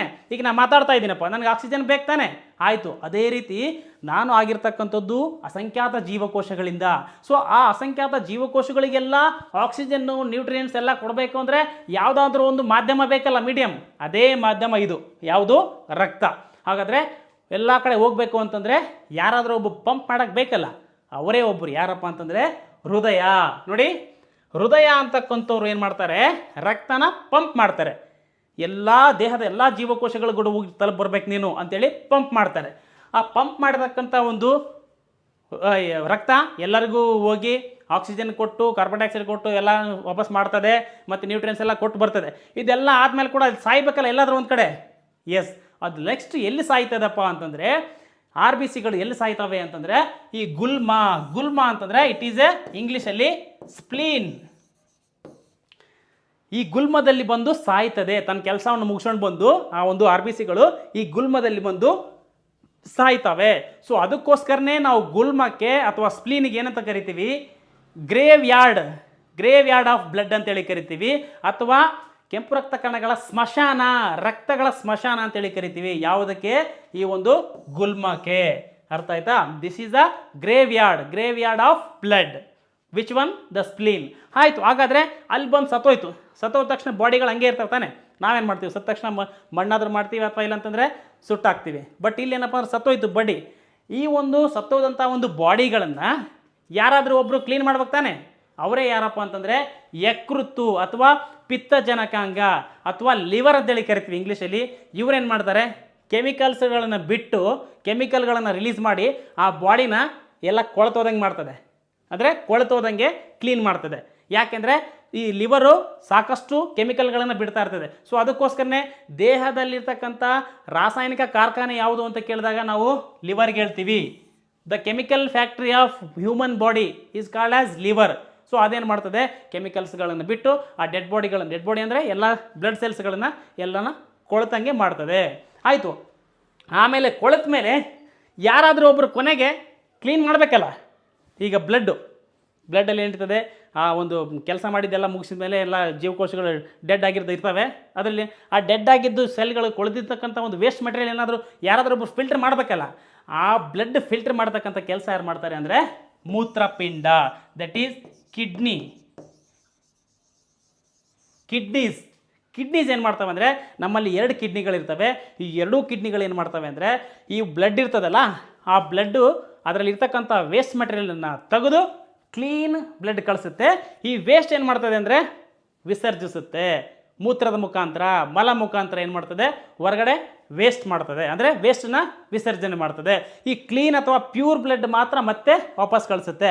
ಇಲ್ಲೇ ಪ್ಯೂರ್ ಬ್ಲಡ್ ಅಂದರೆ ನಿಮ್ಮ ತಲೆಯಲ್ಲಿ ಇದು ಇರಬಾರ್ದು, ಆಕ್ಸಿಜನೇಟೆಡ್ ಬ್ಲಡ್ ಅಂತ ಇರಬಾರ್ದು. ಯಾಕೆಂದರೆ ಇಂಪ್ಯೂರ್ ಬ್ಲಡ್ಡು, ಪ್ಯೂರ್ ಬ್ಲಡ್ಡು ಅಂತಕ್ಕಂಥದ್ದು ನಾವು ಆಕ್ಸಿಜನ್, ಕಾರ್ಬನ್ ಡೈಆಕ್ಸೈಡ್ ಜೊತೆಗೆ ನಾವು ಹೇಳ್ತೀವಿ. ಯಾಕೆಂದರೆ ಆಕ್ಸಿಜನ್ ಯುಕ್ತ ಬ್ಲಡ್ಗೆ ನಾವು ಪ್ಯೂರ್ ಬ್ಲಡ್ ಅಂತೇಳಿ ಕರಿತೀವಿ ಸರ್ವೇ ಸಾಮಾನ್ಯವಾಗಿ. ಕಾರ್ಬನ್ ಡೈಆಕ್ಸೈಡ್ ಯುಕ್ತ ಬ್ಲಡ್ಗೆ ನಾವೇನಂತ ಕರಿತೀವಿ? ಇಂಪ್ಯೂರ್ ಬ್ಲಡ್ ಅಂತ ಕರಿತೀವಿ. ಬಟ್ ಇಲ್ಲೇನಂತಂದರೆ ವೇಸ್ಟ್ ಮಟೀರಿಯಲ್ ಅಂದರೆ ವೇಸ್ಟ್ ಪ್ರಾಡಕ್ಟ್ಸ್ ಇರ್ತಾವಲ್ಲ ರಕ್ತದಲ್ಲಿ, ಅದನ್ನು ತೆಗೆದು ಅದನ್ನು ಕ್ಲೀನ್ ಮಾಡಿ ಕಿಡ್ನಿ ಕಳಿಸುತ್ತೆ. ಸೊ ಅರ್ಥ ಆಯ್ತಾ? ಹಾಗಾದರೆ ನೋಡಿ, ರಕ್ತ ಎಲ್ಲಿ ಹುಟ್ಕೊಳ್ತು? ನೋಡಿ, ಎಲ್ಲಿ ಹುಟ್ಕೊಳ್ತು? ಮೂಳೆಯ ಅಸ್ಥಿ ಮಜ್ಜೆಯಲ್ಲಿ ಹುಟ್ಕೊಳ್ತು. ಅದು ಹುಟ್ಕೊಂಡು ದೇಹದಲ್ಲಿರ್ತಕ್ಕಂಥ ಅಸಂಖ್ಯಾತ ಜೀವಕೋಶಗಳಿಗೆ ತಲುಪಬೇಕಂದ್ರೆ ಯಾರಾದರೂ ಪಂಪ್ ಮಾಡ್ಬೇಕು. ಯಾರು ಮಾಡಿದ್ರು? ಅವರು ಹೃದಯ ಮಾಡಿದರು. ಅದಾದಮೇಲೆ ಎಲ್ಲ ಕೆಲಸಗಳನ್ನು ಮಾಡಿ ಮತ್ತೆ ಕೊನೆಗೆ ಎಲ್ಲಿ ಬಂದು ಸತ್ತೋಗ್ದು? ಗುಲ್ಮ ಅಥವಾ ಸ್ಪ್ಲೀನಲ್ಲಿ ಸತ್ತೋಗ್ತು. ಇದಾದಮೇಲೆ ಅದನ್ನು ಕೆಮಿಕಲ್ಸ್ ಬಿಟ್ಟು ಯಾರು ಅದನ್ನು ಕೊಳೆಯುವಂತೆ ಮಾಡಿದರು? ಯಕೃತ್ ಅಥವಾ ಲಿವರ್ ಅಥವಾ ಪಿತ್ತಜನಕಾಂಗ ಮಾಡಿತು. ಅದು ಕಂಪ್ಲೀಟಾಗಿ ಅದನ್ನು ವಾಶ್ಔಟ್ ಅಂದರೆ ನಮ್ಮ ದೇಹದಿಂದ ಹೊರಗಡೆ ಡಿಸ್ಚಾರ್ಜ್ ಯಾರು ಮಾಡಿದರು ಅಂದರೆ ಮೂತ್ರಪಿಂಡ, ದಟ್ ಈಸ್ ಕಿಡ್ನಿ. ಇದು ರಕ್ತದ ಸೈಕಲ್, ಎಲ್ಲಿಂದ ಉಟ್ಕೊಳ್ತು, ಹೆಂಗೆ ಬಂತು ಅಂತೇಳಿ. ಹಾಗಾದರೆ ಇಂಥ ಒಂದು ರಕ್ತದ ಸೈಕಲ್ ಇದು ನಾವು ನೋಡಿದ ಮೇಲೆ ನೋಡಿ, ಹಾಗಾದರೆ ಈ ಒಂದು ಭ್ರೂಣಾವಸ್ಥೆಯಲ್ಲಿ ಎಲ್ಲಿ ಕಂಡು ರಕ್ತ ಉಟ್ಕೊಳ್ತದೆ ಅಂದಾಗ ನಿಮ್ಗೆ ಹೇಳಿದ್ದೀನಿ, ಯೋಕ್ ಸ್ಯಾಕ್ ಅಥವಾ ಲೋಳೆಯ ಒಂದು ಚೀಲ. ಇದಾದಮೇಲೆ ನೆಕ್ಸ್ಟು ರಕ್ತ ಹೆಂಗಿರ್ತದೆ ರಚನೆ, ಅದರಲ್ಲಿ ಏನೇನಿದ್ದಾವೆ, ಏನು ಕೆಲಸ ಮಾಡ್ತವೆ ಅಂತಕ್ಕಂಥದ್ದನ್ನು ನಾವು ನೋಡೋಣ. ಎಸ್, ಹಾಗಾದರೆ ಮುಂದಿನ ಸ್ಲೈಡ್ ನೋಡೋಣ. Very very very very important. ನಾನು ನಿಮಗೆ ಮೊದಲನೇ ಚಾಪ್ಟರಿಂದ ಹಿಡ್ಕೊಂಡು ಈಗಿನ ತನಕನೂ ಬರೀ ಚಾರ್ಟಲ್ಲೇ ಕಲಿಸ್ತಾ ಬರ್ತಾ ಇದೆ. ಅರ್ಥ ಆಯ್ತಾ? ಇಷ್ಟು ಚಾರ್ಟ್ ನೀವು ಓದ್ಬಿಟ್ರೆ ಮುಗೀತು ಅಂತೇಳಿ. ಇದನ್ನು ಹಂಗೆ ನೀವು ಈ ಚಾರ್ಟನ್ನು ಓದ್ಬಿಟ್ರೆ ಇದೊಂದು ಕ್ಲಾಸ್ ನಿಮಗೆ ಮುಗ್ದಂಗೆ. ಅರ್ಥ ಆಯ್ತಾ? ಸೊ ಕೇರ್ಫುಲ್ಲಾಗಿ ಅಬ್ಸರ್ವ್ ಮಾಡಿ, ಇಲ್ಲೇ ವೆರಿ ಕೇರ್ಫುಲ್ಲಾಗಿ. ಇಷ್ಟೇ ಇರೋದು ನೋಡಿ, ಹೋಲ್ ಬ್ಲಡ್, ಕಂಪ್ಲೀಟ್ ಬ್ಲಡ್ ಇರೋದೇ ನಿಮಗೆ ಇಷ್ಟೇ. ಒಂದೊಂದೊಂದು ನಾನು ತಿಳಿಸ್ತಾ ಇರ್ತೀನಿ ನೋಡಿ ನಿಮಗೆ. ನೋಡಿ ಇಲ್ಲಿ ಹೋಲ್ ಬ್ಲಡ್ ಇದೆ, ಅಬ್ಸರ್ವೇಷನ್ ಈ ಕಡೆ ಇರಲಿ. ಈ ಒಂದು ಸಂಪೂರ್ಣ ರಕ್ತದಲ್ಲಿ ನಾವು ಏನು ಮಾಡ್ತೀವಪ್ಪ ಅಂದರೆ ಒಂದು ದ್ರವ ಭಾಗ, ಇನ್ನೊಂದು ಘನ ಭಾಗ ಅಂತ ಮಾಡ್ಕೊಳ್ತೀವಿ. ಈಗ ಈ ರಕ್ತದಲ್ಲಿರ್ತಕ್ಕಂಥ ಒಂದು ದ್ರವ ಭಾಗಕ್ಕೆ ಪ್ಲಾಸ್ಮಾ ಅಂತೇಳಿ ಕರಿತೀವಿ ಅಂತ ನಿಮಗೆ ಗೊತ್ತಿದೆ. ಅರ್ಥ ಆಯ್ತಾ? ದ್ರವ ಭಾಗ, ಓಕೆನಾ? ಹಾಗಾದರೆ ಇದು ರಕ್ತದಲ್ಲಿರ್ತಕ್ಕಂಥ ಘನ ಭಾಗ. This is solid portion and this one liquid portion. This one liquid portion, this one solid portion. ಅಂದರೆ ರಕ್ತದಲ್ಲಿ ಘನ ಭಾಗನೂ ಇದೆ, ದ್ರವ ಭಾಗನೂ ಇದೆ. ಓಕೆನಾ? ಹಾಗಾದ್ರೆ ನೋಡಿ, ಈ ದ್ರವ ಭಾಗಕ್ಕೆ ನಾವು ಪ್ಲಾಸ್ಮಾ ಅಂತ ಹೇಳಿ ಕರಿತೀವಿ. ನೋಡಿ ಗೆಳೆಯರೆ, ಮರಿಬಾರ್ದು. ಅರ್ಥ ಆಯ್ತಾ? ಕೇರ್ಫುಲಿ ಇಲ್ಲೇ ಇರಬೇಕು. ನಾನು ಏನು ಹೇಳ್ತಾ ಇದ್ದೀನಿ ತಿಳ್ಕೊಳ್ಬೇಕು. ರಕ್ತ ಇದರಲ್ಲಿ ದ್ರವ ಭಾಗ ಇದ್ರೆ ಅದಕ್ಕೆ ಪ್ಲಾಸ್ಮಾ ಅಂತೇಳಿ ಕರಿತೀವಿ. ನೋ ಡೌಟ್, ಫಿಕ್ಸ್ ಆಯಿತು. ಈಗ ಘನ ಭಾಗದಲ್ಲಿ ಏನೇನಿದಾವಪ್ಪ ನೋಡಿ, ಫಾರ್ಮ್ಡ್ ಎಲಿಮೆಂಟ್ಸ್ ಇದಾವೆ. ಅದರಲ್ಲಿ ಏನೇನಿದಾವೆ ಅಂತ ನೋಡೋಣ. ಅದಕ್ಕಿಂತ ಮುಂಚೆ ನಾವು ಫಸ್ಟ್ ನೋಡ್ಬಿಡೋಣ. ಏನಪ್ಪ? ಪ್ಲಾಸ್ಮಾ. ಎಸ್, ಪ್ಲಾಸ್ಮಾದಲ್ಲಿ ಏನಿದೆಯಪ್ಪ? ಹಾಗಾದರೆ ಸರ್ ಪರ್ಸೆಂಟೇಜ್ ಏನಾದರೂ ಕೇಳಿದ್ರೆ ಕೇಳಲ್ಲ, ಗೊತ್ತಿರಲಿ. ಈ ದ್ರವ ಭಾಗ ಎಷ್ಟಿರ್ತದೆಪ್ಪ ಅಂತಂದರೆ ಇದೇ ಜಾಸ್ತಿ ಇರ್ತದೆ, 55% ಇರ್ತದೆ. ಹಾಗಾದರೆ ಘನ ಭಾಗ ಎಷ್ಟಿರ್ತದೆ ಸರ್? 45% ಇರ್ತದೆ. ಓಕೆನಾ? ಇದೇ ಜಾಸ್ತಿ ಇರ್ತದೆ. ಪ್ಲಾಸ್ಮಾ ಅಂದರೆ ನೀರಿನಂತಕ್ಕಂಥ ಒಂದು ವಸ್ತುನೇ ಜಾಸ್ತಿ ಇರ್ತದೆ, 55% ಇರ್ತದೆ. ಓಕೆ, ಹಾಗಾದರೆ ನಾವು ಪ್ಲಾಸ್ಮಾವನ್ನು ನೋಡಿದಾಗ ಪ್ಲಾಸ್ಮಾ ಅಂದ್ರೆ ಏನು ಸರ್? ಆ್ಯಕ್ಚುಲಿ ಇದರಲ್ಲಿ ಏನೇನಿದಾವೆ ಸರ್ ಅಂತ ಕೇಳಿದಾಗ ನೋಡಿ, ಪ್ಲಾಸ್ಮಾದಲ್ಲಿ ಇಷ್ಟೆಲ್ಲ ಇರ್ತವೆ. But majority portion of plasma is covered by water. That too how much percent? That too 90%. ನೋಡಿ ಇಲ್ಲಿ ಪ್ಲಾಸ್ಮಾದಲ್ಲಿ ಈ 90% ಏನಿರ್ತದೆ? ವಾಟರಿಂದ ಕೂಡಿರ್ತದೆ. ಪ್ಲಾಸ್ಮಾ 90% ಬರೀ ವಾಟರಿಂದ ಕೂಡಿರ್ತದೆ. ಹಾಗಾದರೆ ರಿಮೈನಿಂಗ್ ಏನಪ್ಪ ಅಂತಂದರೆ ಈ ಒಂದು 7% ಏನಪ್ಪ ಅಂದರೆ ಪ್ರೋಟೀನಿಂದ ಕೂಡಿರ್ತದೆ. 7% ಪ್ರೋಟೀನಿಂದ ಕೂಡಿರ್ತದೆ. ಇತರೆ 3% ಮಾತ್ರ ಏನಪ್ಪ ಅಂದರೆ ನೋಡಿ, ನೈಟ್ರೋಜಿನಸ್ ವೇಸ್ಟ್ ಇರ್ತದೆ. ಅರ್ಥ ಆಯ್ತಾ? ಎಲೆಕ್ಟ್ರೋಲೈಟ್ಸ್ ಇರ್ತವೆ, ಆಮೇಲೆ ಗ್ಯಾಸಸ್ ಇರ್ತವೆ, ಕಾರ್ಬನ್ ಡೈಆಕ್ಸೈಡ್, ಆಕ್ಸಿಜನ್ ಎಲ್ಲ ಇದರಲ್ಲೇ ಇರ್ತವೆ ಪ್ಲಾಸ್ಮಾದಲ್ಲೇ. ಆಮೇಲೆ ನೋಡಿ, ಅಮೈನೋ ಆಸಿಡ್ ಇರ್ತವೆ, ಮತ್ತು ನ್ಯೂಟ್ರಿಯೆಂಟ್ಸ್ ಇರ್ತವೆ, ಮತ್ತು ಪ್ರೋಟೀನ್ಗಳಿರ್ತವೆ. ನೋಡಿ, ಹಾಗಾದರೆ ಈ ಒಂದು ಪ್ಲಾಸ್ಮಾದಲ್ಲಿ 90% ಬರೀ ನೀರಿಂದ ಕೂಡಿರ್ತದೆ, 7% ಪ್ರೋಟೀನಿಂದ ಕೂಡಿರ್ತದೆ. ಇತರೆ 3% ಇವೆಲ್ಲವು ನೈಟ್ರೋಜಿನಸ್ ವೇಸ್ಟ್, ಆಮೇಲೆ ಗ್ಯಾಸಸ್ ಇರ್ತವೆ, ಆಮೇಲೆ ನ್ಯೂಟ್ರಿಯೆಂಟ್ಸ್ ಇರ್ತವೆ. ನ್ಯೂಟ್ರಿಯೆಂಟ್ಸ್ ಅಂದರೆ ಇವೆ, ಗ್ಲೂಕೋಸು, ಅಮೈನೋ ಆಸಿಡ್ಸು ಮತ್ತು ಫ್ಯಾಟಿ ಆಸಿಡ್ಸ್ ಇವೇ ಇರ್ತವೆ. ಗ್ಲೂಕೋಸ್, ಲಿಪಿಡ್, ಫ್ಯಾಟ್ ಇವೆಲ್ಲ ಆಯಿತು. ಆಮೇಲೆ ಎಷ್ಟು ಇರ್ತವೆ ನೋಡಿ, ಪ್ರೋಟೀನ್ಗಳಿರ್ತವೆ. ಈ ಪ್ರೋಟೀನ್ಗಳು ಎಷ್ಟು ಪರ್ಸೆಂಟ್ ಅಂದರೆ 7%. ಹಾಗಾದರೆ ನೋಡಿ, ಇದು ಇಂಪಾರ್ಟೆಂಟ್ ನಿಮಗೆ. ಪ್ಲಾಸ್ಮಾದಲ್ಲಿರ್ತಕ್ಕಂಥ ಪ್ರೋಟೀನ್ಗಳು ಯಾವುವು ಅಂತ ಕೇಳಿ ನಿಮಗೆ ಈ ಕೆಳಗಂಡವುಗಳಲ್ಲಿ ಈ ಪ್ಲಾಸ್ಮಾದಲ್ಲಿರ್ತಕ್ಕಂಥ ಪ್ರೋಟೀನ್ಗಳು ಯಾವುವು? Option A albumin, option B globulin, option C fibrinogen, option D all of the above. ಅವಾಗ ಏನಾಗಬೇಕು ನೀವು? All of the above. ಪ್ಲಾಸ್ಮಾದಲ್ಲಿರ್ತಕ್ಕಂಥ ಪ್ರೋಟೀನ್ಗಳು ಯಾವುವು ಅಂದರೆ ಅಲ್ಬುಮಿನ್, ಗ್ಲೋಬುಲಿನ್, ಫೈಬ್ರಿನೋಜಿನ್. ನೋಡಿ, ಅಲ್ಬುಮಿನ್ ಅಂತಕ್ಕಂಥದ್ದು ಪ್ರೋಟೀನು, ಗ್ಲೋಬುಲಿನ್ ಅಂತಕ್ಕಂಥ ಪ್ರೋಟೀನು, ಫೈಬ್ರಿನೋಜಿನ್ ಅಂತಕ್ಕಂಥ ಪ್ರೋಟೀನು. ಈ 3 ಪ್ರೋಟೀನ್ಗಳು ಯಾವುದರಲ್ಲಿರ್ತವೆ? ಪ್ಲಾಸ್ಮಾದಲ್ಲಿರ್ತವೆ. ಗೊತ್ತಾಯ್ತಾ? ಏನು ಕೆಲಸ ಸರ್? ಇಂಪಾರ್ಟೆಂಟು. ಈ ಅಲ್ಬುಮಿನ್ನು ಮತ್ತು ಗ್ಲೋಬುಲಿನ್ ಎರಡು ಏನಪ್ಪ ಅಂತಂದರೆ ಹಾರ್ಮೋನ್ಗಳು ಒಂದು ಕಡೆಯಿಂದ ಇನ್ನೊಂದು ಕಡೆ ಹೋಗಬೇಕು ಅಂದರೆ, ವಿಟಮಿನ್ಗಳು ಅಥವಾ ಅಮೈನೋ ಆಸಿಡ್ಗಳು ಒಂದು ಕಡೆಯಿಂದ ಇನ್ನೊಂದು ಕಡೆ ಹೋಗಬೇಕು ಅಂದರೆ ಇವೇ ಮೂವ್ ಮಾಡ್ತವೆ, ತೊಗೊಂಡು ಹೋಗ್ತವೆ. ಅರ್ಥ ಆಯ್ತಾ? ಹಾಗಾದರೆ ಅಲ್ಬುಮಿನ್, ಗ್ಲೋಬುಲಿನ್ ಆ್ಯಕ್ಚುಲಿ ಏನು ಸರಿ ಬಂದಾಗ ನಿಮ್ಗೆ ಮೊದಲೇ ಹೇಳಿದ್ದೀನಿ, ಪ್ರೋಟೀನ್ಗಳು ಇಲ್ಲಿದೆ ನೋಡಿ. ಪ್ರೋಟೀನ್ ಅಲ್ಬುಮಿನ್, ಗ್ಲೋಬುಲಿನ್, ಫೈಬ್ರಿನೋಜಿನ್ ಇವೆಲ್ಲವೂ ಪ್ರೋಟೀನ್ಗಳು. ಹಾಗಾದರೆ ಸರ್ ಫೈಬ್ರಿನೋಜಿನ್ ಅಂತಕ್ಕಂಥದ್ದೇನು? ಇಂಪಾರ್ಟೆಂಟ್ ಗೊತ್ತಿರಲಿ. ಫೈಬ್ರಿನೋಜಿನ್ ಅಂತಕ್ಕಂಥದ್ದು ಇದು ರಕ್ತ ಹೆಪ್ಪುಗಟ್ಟಲು ಸಹಾಯ ಮಾಡ್ತಕ್ಕಂಥ ಒಂದು ಪ್ರೋಟೀನು. ಯಾವುದರಲ್ಲಿರ್ತದೆ? ಪ್ಲಾಸ್ಮಾದಲ್ಲಿರ್ತಕ್ಕಂಥದ್ದೇ. ಪ್ಲಾಸ್ಮಾದಲ್ಲಿರ್ತಕ್ಕಂಥ ಅದು ಯಾವ ಪ್ರೋಟೀನು ರಕ್ತ ಹೆಪ್ಪುಗಟ್ಟಲು ಸಹಾಯ ಮಾಡ್ತದೆ ಅಂತ ಕೇಳಿದಾಗ ನೀವು ಅವಾಗ ಏನು ಹೇಳಬೇಕು? ಫೈಬ್ರಿನೋಜಿನ್. ಓಕೆನಾ? ಸೊ ಇಲ್ಲಿ ನೀವು ಇನ್ನೊಂದು ಸ್ವಲ್ಪ ನೀವು ಇಲ್ಲಿ ಡೀಪಾಗಿ ನೋಡಿದಾಗ ಏನಂತಂದರೆ, ಗ್ಲೋಬುಲಿನಲ್ಲಿ 3 ವಿಧ: ಅಲ್ಫಾ, ಬೀಟಾ, ಗಾಮಾ ಅಂತೇಳಿ. ಅಲ್ಫಾ ಗ್ಲೋಬುಲಿನ್, ಬೀಟಾ ಗ್ಲೋಬುಲಿನ್ ಮತ್ತು ಗಾಮಾ ಗ್ಲೋಬುಲಿನ್. ಓಕೆನಾ? Alpha, beta, gamma. ಇದರಲ್ಲಿ important alpha, beta, gamma, alpha beta gamma. ಇದರಲ್ಲಿ ಸ್ವಲ್ಪ ಇಂಪಾರ್ಟೆಂಟ್ ಗಾಮಾ ಬಗ್ಗೆ ಗೊತ್ತಿರಬೇಕು. ಏನು ಅಂತಂದರೆ ಈ ಗಾಮಾ ಗ್ಲೋಬುಲಿನ್ ಅಂತಕ್ಕಂಥದ್ದಕ್ಕೆ ನಾವೇನಂತ ಕರಿತೀವಿ, ಇಮ್ಯುನೋಗ್ಲೋಬುಲಿನ್ ಅಂತ ಕರಿತೀವಿ. ಇಮ್ಯುನೋ ಅಂತಂದರೆ ದೇಹದ ಒಂದು ಏನಪ್ಪ ಅಂದರೆ ರೋಗಗಳ ವಿರುದ್ಧ ಹೋರಾಡ್ತಕ್ಕಂಥ ಒಂದು ದೇಹದ ಒಂದು ಶಕ್ತಿ, ಇಮ್ಯುನಿಟಿ. ಇದಕ್ಕೆ ಇಮ್ಯುನಿಟಿ ಅಂದರೆ ಅದಕ್ಕೆ ಇಮ್ಯುನೋಗ್ಲೋಬಿನ್ ಅಂತ ಕರಿತೀವಿ. ಈ ಕೆಳಗಿನ ಯಾವ ಒಂದು ಗ್ಲೋಬಿನ್, ಈ ಕೆಳಗಿನ ಯಾವ ಗ್ಲೋಬಿನ್ಗೆ ಇಮ್ಯುನೋಗ್ಲೋಬಿನ್ ಅಂತೇಳಿ ಕರಿತೀವಿ ಅಂದಾಗ ಆಲ್ಫಾ ಬೀಟಾ ಗಾಮಾ ಕೊಟ್ಟಾಗ ನೀವೇನಂದರೆ ಇಲ್ಲಿ ಗಾಮಾ ಹಾಕಬೇಕು. ಈ ಗಾಮಾ ಗ್ಲೋಬುಲಿನ್ ಇರೋದ್ರಿಂದ ಏನಂತಂದರೆ ಇದು ದೇಹದ ಏನಪ್ಪ ಅಂದರೆ ಒಂದು ರಕ್ಷಣಾ ವ್ಯವಸ್ಥೆಯಲ್ಲಿ ಸಹಾಯ ಮಾಡ್ತದೆ. ಯಾವುದು? ಗಾಮಾ ಗ್ಲೋಬುಲಿನ್ ಗೊತ್ತಿರಲಿ. ಆಯ್ತು, ಹಾಗಾದರೆ ನೆಕ್ಸ್ಟು ಈ ಕಡೆ ಬನ್ನಿ. ಇದಕ್ಕೆ ಮತ್ತೆ ಡೀಟೇಲ್ ಆಗಿ ಹೋಗೋಣ ಆಮೇಲೆ. ಇಲ್ಲೇ ಸ್ವಲ್ಪ ಒಂದು ಚಾರ್ಟಲ್ಲಿ ಎಕ್ಸ್ಪ್ಲೇನ್ ಮಾಡ್ತಾ ಇದ್ದೀನಿ. ಈಗ ನೆಕ್ಸ್ಟ್ ಏನಪ್ಪ ಅಂದರೆ ಘನಭಾಗಕ್ಕೆ ಬನ್ನಿ. ಘನಭಾಗಕ್ಕೆ ಬಂದಾಗ ಏನಪ್ಪ ಅಂತಂದರೆ ನೋಡಿ 3, 1, 2, 3 ಏನಪ್ಪ ಲ್ಯೂಕೋಸೈಟ್ಸ್ ಇದೆ. ಲ್ಯೂಕೋಸೈಟ್ಸ್ ಅಂದರೆ ಲ್ಯೂಕೋ ಅಂದರೆ ಬಿಳಿ, ಓಕೆನಾ, ಬಿಳಿ ರಕ್ತ ಕಣಗಳು, ಕೆಂಪು ರಕ್ತ ಕಣಗಳು. ಎರಿತ್ರೋ ಅಂದರೆ ಕೆಂಪು ರಕ್ತ ಕಣಗಳು. ಇಲ್ಲಿ ನಿಮಗೆ ಇದ್ರ ಪ್ರಕಾರ ಏನಾಗಬೇಕಾಗಿತ್ತು, ಇದು ಥ್ರೋಂಬೋಸೈಟ್ಸ್ ಅಂತ ಆಗಬೇಕಾಗಿತ್ತು. ಥ್ರೋಂಬೋ ಅಂದರೆ ಪ್ಲೇಟ್ಲೆಟ್ಸ್ಗಳಂತ ಅರ್ಥ. ಹಾಗಾದರೆ ಲ್ಯೂಕೋಸೈಟ್ಸು, ಥ್ರೋಂಬೋಸೈಟ್ಸು, ಎರಿಥ್ರೋಸೈಟ್ಸ್ ಅಂದರೆ ಬಿಳಿ ರಕ್ತ ಕಣಗಳು, ಕೆಂಪು ರಕ್ತ ಕಣಗಳು ಮತ್ತು ಪ್ಲೇಟ್ಲೆಟ್ಗಳು, ಕನ್ನಡದಲ್ಲಿ ಕಿರುತಟ್ಟೆಗಳು ಅಂತೇಳಿ ಕರೀತಾರೆ. ಹಾಗಾದರೆ ನೆಕ್ಸ್ಟು ಇದೇನಪ್ಪ, ಈ ಒಂದು ಲ್ಯೂಕೋಸೈಟ್ಸಲ್ಲಿ ನಾವೇನಾದರೂ ಡಿವೈಡ್ ನೋಡಿದಾಗ ಆದರೆ ಈ ಬಿಳಿ ರಕ್ತ ಕಣಗಳಲ್ಲಿ ಏನಾದರೂ ನೋಡಿದಾಗ, ಯಾಕೆಂದರೆ ಇಂಪಾರ್ಟೆಂಟ್ ಇದು, ಇಲ್ಲೇ ಏನಪ್ಪ ಅಂದರೆ ಪ್ರತಿಕಾಯಗಳನ್ನು ಉತ್ಪಾದನೆ ಮಾಡಿ ದೇಹದ ಏನಪ್ಪ ಅಂದರೆ ದೇಹದಲ್ಲಿ ರೋಗಗಳ ವಿರುದ್ಧ ಹೋರಾಡ್ತಕ್ಕಂಥ ಒಂದು ಶಕ್ತಿ ಆ ಪ್ರತಿಕಾಯಗಳನ್ನ ಇದನ್ನೇ ಕ್ರಿಯೇಟ್ ಮಾಡ್ತದೆ, ಇದನ್ನೇ ಬಿಡುಗಡೆ ಮಾಡ್ತದೆ. ಅದಕ್ಕೋಸ್ಕರನೇ ಇದರಲ್ಲಿ ಇಂಪಾರ್ಟೆಂಟು. ನಾವು ಇದನ್ನು ಈ ಒಂದು ಕಣಸಹಿತ ಮತ್ತು ಕಣರಹಿತ ಇವೇನು ಅಷ್ಟೊಂದು ಇಂಪಾರ್ಟೆಂಟ್ ಇಲ್ಲ, ಬಟ್ ನಾವು ಇದಕ್ಕೆ ಸಪ್ರೇಟ್ ಮಾಡೋಕ್ಕೋಸ್ಕರ ಮಾಡ್ಕೊಂಡಿದ್ದೀವಿ. ಯಾವುದು ಕಣವಾಗಿರ್ತದೆ ಅದು ಕಣಸಹಿತ, ಯಾವುದು ಕಣ ಇರೋದಿಲ್ಲ ಅದು ಕಣರಹಿತ. ಈಗ ನೋಡಿ ಇಲ್ಲಿ ಗ್ರಾನ್ಯುಲೋಸೈಟ್ಸು, ಅಗ್ರಾನ್ಯುಲೋಸೈಟ್ಸು. ಈಗ ಈ ಒಂದು ಕಣಸಹಿತದಲ್ಲಿ ಏನಪ್ಪ ಅಂತಂದರೆ 3 ಬರ್ತವೆ. ಒಂದು ನ್ಯೂಟ್ರೋಫಿಲ್ಲು, ಎಸಿನೋಫಿಲ್ಲು, ಬೇಸೋಫಿಲ್ಲು. ಇಲ್ಲಿ ಅಗ್ರಾನ್ಯುಲೋಸೈಟ್ಸ್ ಅಂದರೆ ಕಣರಹಿತದಲ್ಲಿ ಏನಪ್ಪ ಅಂದರೆ ಲಿಂಫೋಸೈಟ್ಸು, ಮೋನೋಸೈಟ್ಸ್. Very important. ಈಗಿಷ್ಟು ನಿಮಗೆ ಗೊತ್ತಿರಲಿ. ಇದ್ರ ಬಗ್ಗೆ ಎಷ್ಟು ನಾವು ನೋಡಿಬಿಟ್ರೆ ಇವತ್ತಿನ ಕ್ಲಾಸು ಮುಗಿದೋಗ್ತದೆ. ಈಗ 1 by 1 ನಾವು ನೋಡ್ಕೊಂಡು ಹೋಗೋಣ. ನೋಡಿ, ಅದಕ್ಕಿಂತ ಮುಂಚೆ ಗೊತ್ತಿರಲಿ, ಹೋಲ್ ಬ್ಲಡ್ಡಲ್ಲಿ ಏನಪ್ಪ ಅಂತಂದರೆ ಒಂದು ದ್ರವ ಭಾಗ ಪ್ಲಾಸ್ಮಾ, ಘನ ಭಾಗ ಒಂದು ಯಾವುದಿರ್ತದೆ 3 ಇರ್ತವೆ, RBC, WBC ಮತ್ತು ಪ್ಲೇಟ್ಲೆಟ್ಸು. ಈ ಪ್ಲಾಸ್ಮಾದಲ್ಲಿ ಏನಪ್ಪ ಅಂತಂದರೆ ನೀರು 90% ಇರ್ತದೆ, ಪ್ರೋಟೀನ್ 7% ಇರ್ತದೆ ಮತ್ತು ಇತರೆ ಬೇರೆಗಳಿರ್ತವೆ.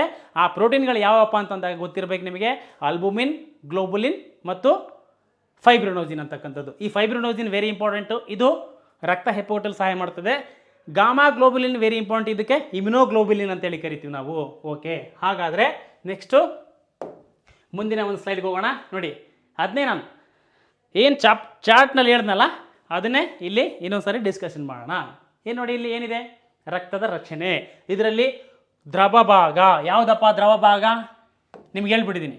ದ್ರವ ಭಾಗ ಪ್ಲಾಸ್ಮಾ ಎಷ್ಟು % ಇರ್ತದಪ್ಪ, ನಾನು ಹೇಳಿದ್ದೀನಿ ನಿಮಗೆ 55%. ಓಕೆನಾ. ಈ ಪ್ಲಾಸ್ಮಾದಲ್ಲಿ ಮತ್ತೇನಾದರೂ ಇದ್ದಾಗ ನೆಕ್ಸ್ಟ್ ನೋಡೋಣ.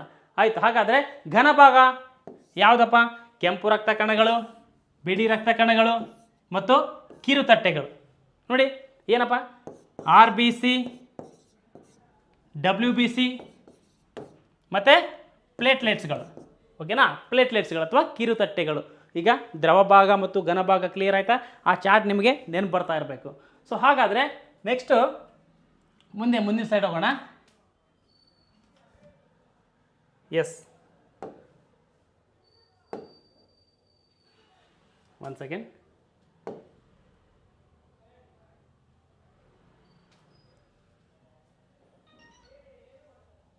ಈಗ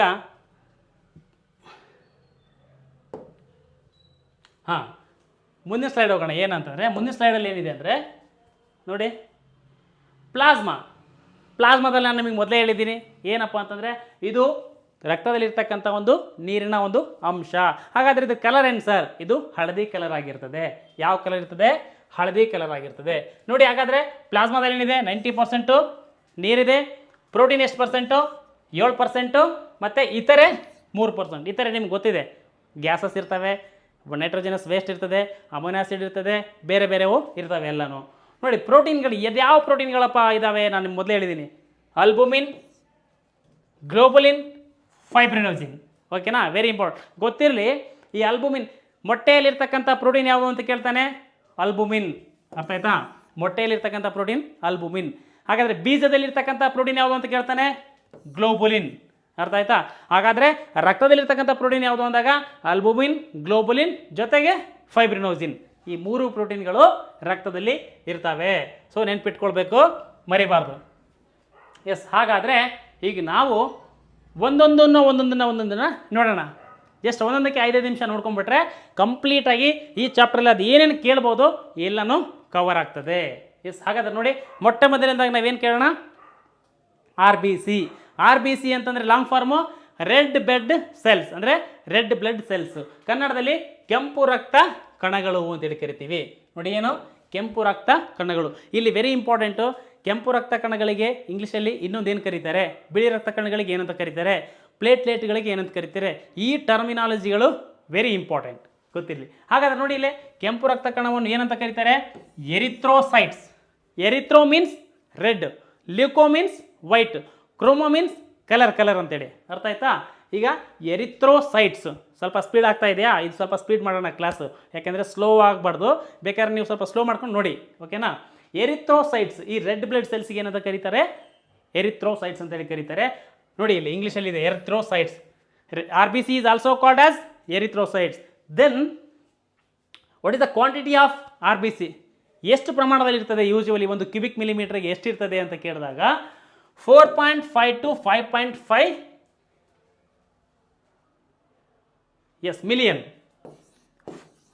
ಇಲ್ಲಿ ಮಿಲಿಯನ್ ಕೊಡೋದಕ್ಕಿಂತ ನೀವೇನು ಅನ್ಕೊಳ್ಬೇಕು, 45 ಲಕ್ಷದಿಂದ 55 ಲಕ್ಷ ಅಂತ ಅನ್ಕೊಳ್ಬೇಕು. ಯಾಕಂದರೆ ಮಿಲಿಯನ್ ಇದನ್ನು ನೀವು ಲಕ್ಷಕ್ಕೆ ಕನ್ವರ್ಟ್ ಮಾಡ್ಕೋಬೇಕು. 10 ಮಿಲಿಯನ್ಗೆ 1 ಲಕ್ಷ, ಸಾರಿ 10 ಲಕ್ಷಕ್ಕೆ 1 ಮಿಲಿಯನ್, ಓಕೆನಾ. ಹಾಗಾಗಿ ಈಗ ನೀವು 4.5 to 5.5 ಮಿಲಿಯನ್ ಅನ್ನೋದಕ್ಕಿಂತ 45ರಿಂದ 55 ಲಕ್ಷ ಇರಬೇಕು RBCಗಳು. ನಮ್ಮದೀಗ ಜೀವಂತ ಒಂದು ಆರೋಗ್ಯವಂತ ಮನುಷ್ಯನಲ್ಲಿ 45 ಲಕ್ಷದಿಂದ 55 ಲಕ್ಷ ಇರಬೇಕು. ಅದು ಯಾಕೆ ಇರಬೇಕಪ್ಪ ಅಂದರೆ ನಿಮ್ಗೆ ಗೊತ್ತಿದೆ, RBC ಇದೇ ಉಸಿರಾಟವನ್ನು ಅಂದರೆ ಆಕ್ಸಿಜನನ್ನು ಕ್ಯಾರಿ ಮಾಡ್ತಕ್ಕಂಥದ್ದು ಇದೆ. ಅರ್ಥ ಆಯ್ತಾ? ಇದಕ್ಕೆ RBCಗಳ ಸಂಖ್ಯೆ ಏನಾದರೂ ಕಡಿಮೆ ಆಗಿಬಿಟ್ರೆ ಏನಾದರೂ ರೋಗ ಬರುತ್ತಾ ಅದೇನಂತ ಆಮೇಲೆ ನೋಡೋಣ, ಓಕೆನಾ. ಅದಕ್ಕಿಂತ ಮುಂಚೆ RBCಗಳ ಡ್ಯೂರೇಷನ್, ಜೀವಿತಾವಧಿ ಎಷ್ಟಿರುತ್ತೆ? ಮೊನ್ನೆ ನಡೆದಂಥ ಒಂದು ಜೂನಿಯರ್ ಇಂಜಿನಿಯರಿಂಗ್ ಎಕ್ಸಾಮಲ್ಲಿ ಕೇಳಿದ್ದಾನೆ, RBCಯ ಒಂದು ಜೀವಿತಾವಧಿ ಎಷ್ಟು ಅಂತ ಕೇಳಿದ್ದಾನೆ. ಅಲ್ಲಿ ಆಪ್ಷನ್ 115 ಇದೆ.